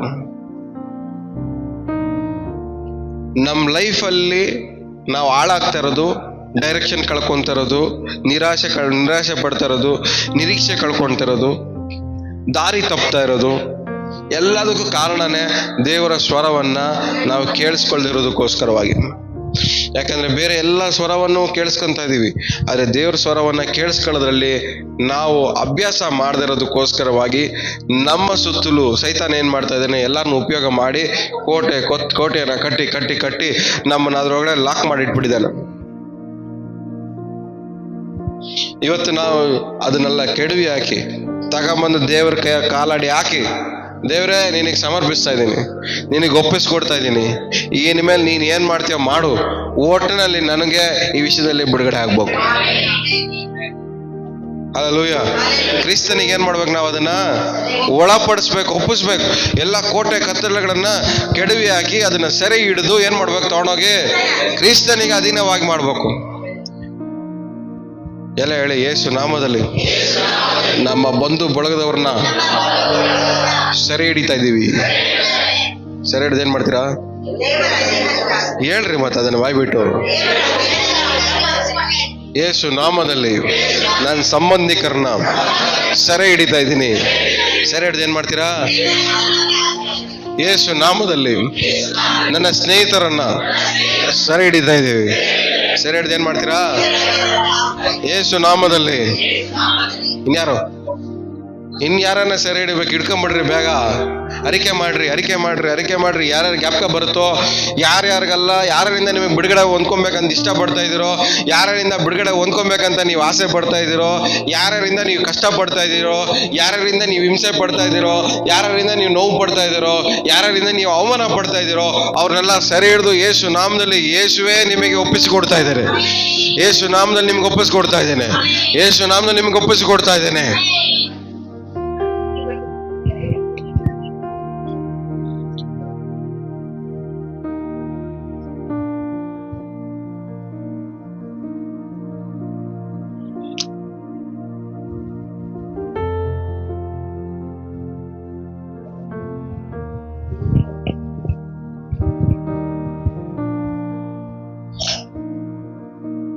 ದೇವ್ರ ಕ್ರಿಯೆ ಮಾಡ್ಬೇಕಾದ್ರೆ ಮತ್ತೆ ಅಯ್ಯೋ ಇವ್ರಿಗೆ ಹಿಂಗಾಗೋಯ್ತಲ್ಲ ಅನ್ಬಾರ್ದು. ಎಮೋಷನ್ಸು ಕಾರ್ಯ ಮಾಡಬಾರ್ದು. ಇವತ್ತಿಂದ ನೀವು ಎಮೋಷನ್ಸ್ ಮೂಟೆ ಕಟ್ಟಿ ಮೂಲೆಗಿಟ್ರೆ ನಿಮ್ ಸುತ್ತಲೂ ನಡೆಯೋ ವಿಷಯಗಳಲ್ಲಿ ಬಿಡುಗಡೆ ಕಾಣ್ತೀರ. ಅಲ್ಲ, ನಿಮ್ ಸುತ್ತಲೂ ಇರೋರು ನಿಮಗೆ ಹಿಂಸೆ ಕೊಡ್ತಾವ್ರೆ, ನಿಮ್ ಸುತ್ತಲೂ ಇರೋರು ನಿಮಗ್ ನೋವು ಕೊಡ್ತಾ ಇದ್ದಾರೆ, ನಿಮ್ ಸುತ್ತಲೂ ಇರೋರು ನಿಮಗೆ ಅವಮಾನ ಮಾಡ್ತಾ ಇದ್ದಾರೆ.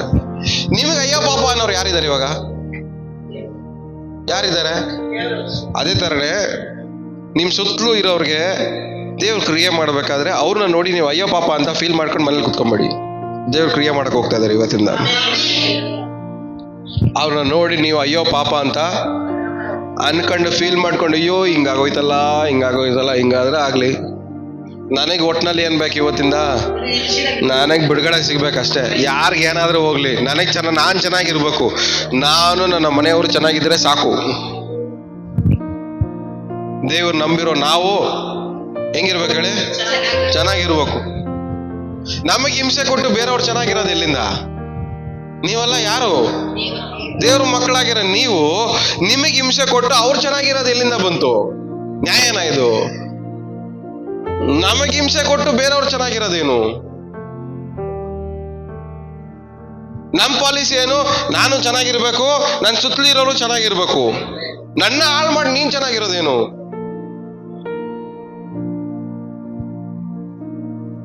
ಈ ಫಾರ್ಮುಲಾನೇ ಸರಿ ಇಲ್ಲ.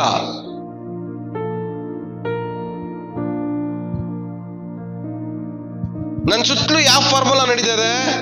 ರಾಂಗ್ ಫಾರ್ಮುಲಾ ನಡೀತಾ ಇದೆ ನನ್ನ ಸುತ್ತಲೂ. ನನ್ನ ಸುತ್ತಲೂ ನಡೀತಾ ಇರೋದೇ ಲೆಕ್ಕಾಚಾರನೇ ಸರಿ ಇಲ್ಲ. ಇವತ್ತಿಂದ ಏನಾಗ್ಬೇಕು ಹೇಳ್ರಿ? Formula change. ಮೊದಲು ನಾನು ಚೆನ್ನಾಗಿರ್ಬೇಕು, ಆಮೇಲೆ ನನ್ನ ಸುತ್ತಲೂ ಇರೋರು ಚೆನ್ನಾಗಿರ್ಲಿ. ನನ್ನ ಹಾಳು ಮಾಡಿ ಬೇರೆ ಯಾರು ಚೆನ್ನಾಗಾಗ್ಬಾರ್ದು. ಯಾಕಂದ್ರೆ ಹಾಳು ಮಾಡೋದು ಯಾರು? ಮತ್ತೆ ವಾಕ್ಯ ನೀವು ಮರ್ತದ್ರಿ. ಹಾಳು ಮಾಡೋದು ಯಾರು? ಸೈತಾನ್. ಸೈತಾನ್ ಏನಕ್ಕೆ ಬರ್ತಾನೆ ಹೇಳಿ? ಕದ್ದುಕೊಳ್ಳೋದಕ್ಕೂ ಹಾಳು ಮಾಡೋದಕ್ಕೂ ಬರೋದು ಯಾರು? ನಮ್ಮನ್ನ ಹಾಳು ಮಾಡಿ ಅವನು ಉದ್ಧಾರ ಆಗ್ತಾ ಇದ್ದಾನಂದ್ರೆ ಅವನಲ್ಲ, ಅದು ಸೈತಾನು. ನಮ್ಮನ್ನ ಹಾಳು ಮಾಡಿ, ನಮ್ಮನ್ನ ನಾಶ ಮಾಡಿ, ನಮ್ಮನ್ನ ತುಳಿದು, ನಮಗ್ ಕಣ್ಣೀರು ಬರ್ಸಿ, ನಮಗ್ ಅವಮಾನ ಪಡಿಸಿ ಅವನ್ ಚೆನ್ನಾಗಿರೋದು ಎಲ್ಲಿಂದ ಬಂತು?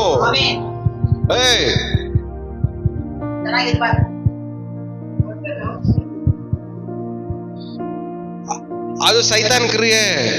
ನಮ್ಮನ್ನ ಹಾಳು ಮಾಡಿ ಒಬ್ಬ ಚೆನ್ನಾಗ್ ಆಗ್ತಾನ ಅಂದ್ರೆ ಅದು ಯಾರ ಕ್ರಿಯೆ? ಸೈತಾನ್ ಕ್ರಿಯೆ. ಯಾಕಂದ್ರೆ ಸೈತಾನ್ ಬರೋದು ನಮ್ಮನ್ನ ಹಾಳು ಮಾಡಿ, ನಮ್ಮ ನಾಶ ಪಡಿಸಿ, ನಮ್ಮ ಹತ್ರ ಇರೋದು ಕಿತ್ಕೊಂಡು, ನಮ್ ಕಣ್ಣೀರು ಬರ್ಸಿ, ಅವಮಾನ ಬರ್ಸಿ ನಮ್ಮ ನಿಲ್ಸೋದು ಸೈತಾನ್ ಕ್ರಿಯೆ.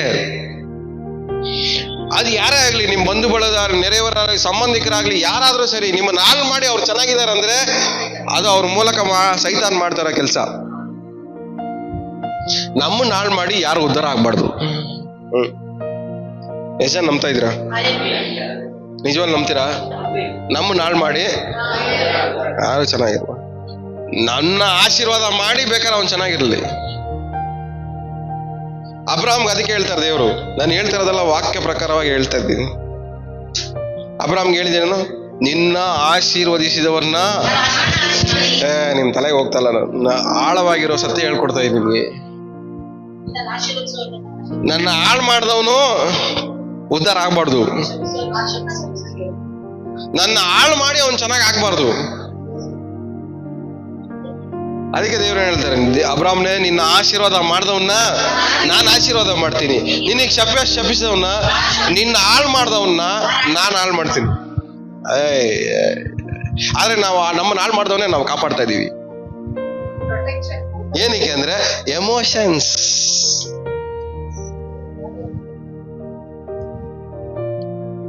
ಓಲಿ ಯಾವಾಗಾದ್ರೂ ಆ ಪ್ರೇಯರ್ ಮಾಡಿದಿರಾ? ದೇವ್ರೇ,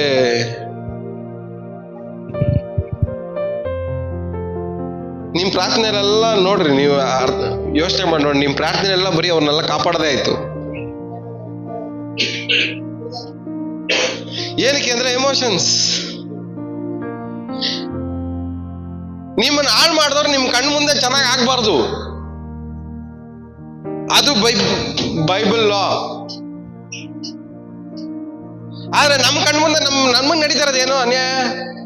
ನಮ್ಮನ್ನ ಹಾಳು ಮಾಡಿ, ನಮಗ್ ಮೋಸ ಮಾಡಿ, ನಮಗ್ ದ್ರೋಹ ಮಾಡಿ, ನಮಗ್ ಅವಮಾನ ಪಡಿಸಿ, ನಮಗೆ ಕಣ್ಣೀರು ಪಡಿಸಿ ಅವ್ರು ಚೆನ್ನಾಗಿದ್ದಾರೆ. ನಾವು ಅದನ್ನ ನೋಡ್ಕೊಂಡು ದುಃಖ ಪಡ್ತು. ಅಯ್ಯೋ ದೇವ್ರೇ,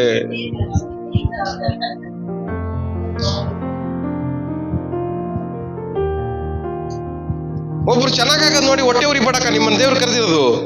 ನಿಮ್ಮನ್ನ ಹಾಳು ಮಾಡಿ ನೀವು ಹೊಟ್ಟೆ ಉರಿ ಪಡ್ಕೊಂಡು, ನೀವು ಅವಮಾನ ಪಡ್ಕೊಂಡು ಕಣ್ಣೀರಲ್ಲಿರಕ ದೇವ್ರು ನಿಮ್ಮನ್ನ ಕರೆದಿದ್ದು ಇಲ್ಲ.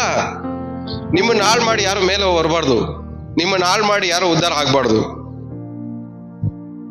ನಿಮ್ಮನ್ನ ಆಶೀರ್ವಾದ ಮಾಡಿ ಅವ್ರ ಆಶೀರ್ವಾದ ಹೊಂದ್ಕೊಬೇಕು. ಇದು ದೇವರ ಒಂದು ನಿಯಮ. ಏನ್ ಹೇಳ್ರಿ?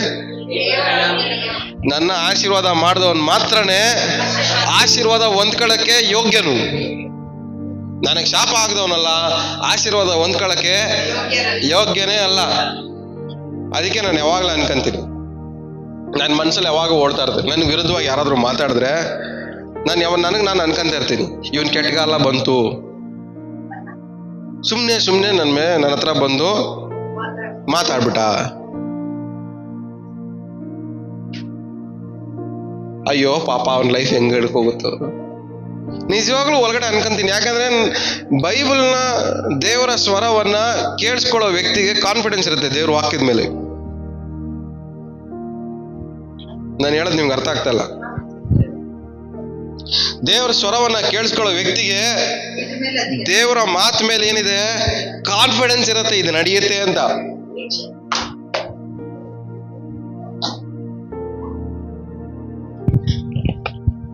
ಸುಮ್ಮನೆ ಬಂದು ನನ್ನ ಕಾಲು ಎಳಿತಾನೆ, ಇವನು ಇನ್ಮೇಲೆ ಉದ್ಧಾರ ಆಗಲ್ಲ.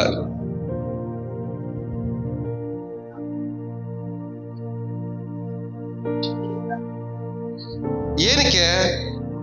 ಏನೋ ಮಿಸ್ ಆಗಿ ಕಾಲು ಎಳೆದ್ರೆ ಪರವಾಗಿಲ್ಲ, ಬೇಕಂತ ಕಾಲು ಎಳಿಯಕ್ ಬಂದ್ರೆ ಅವನಿಗೆ ಆಶೀರ್ವಾದ ಮಾಡಿ ಕಳಿಸ್ಬೇಕಾ? ಹೇಳ್ರಿ.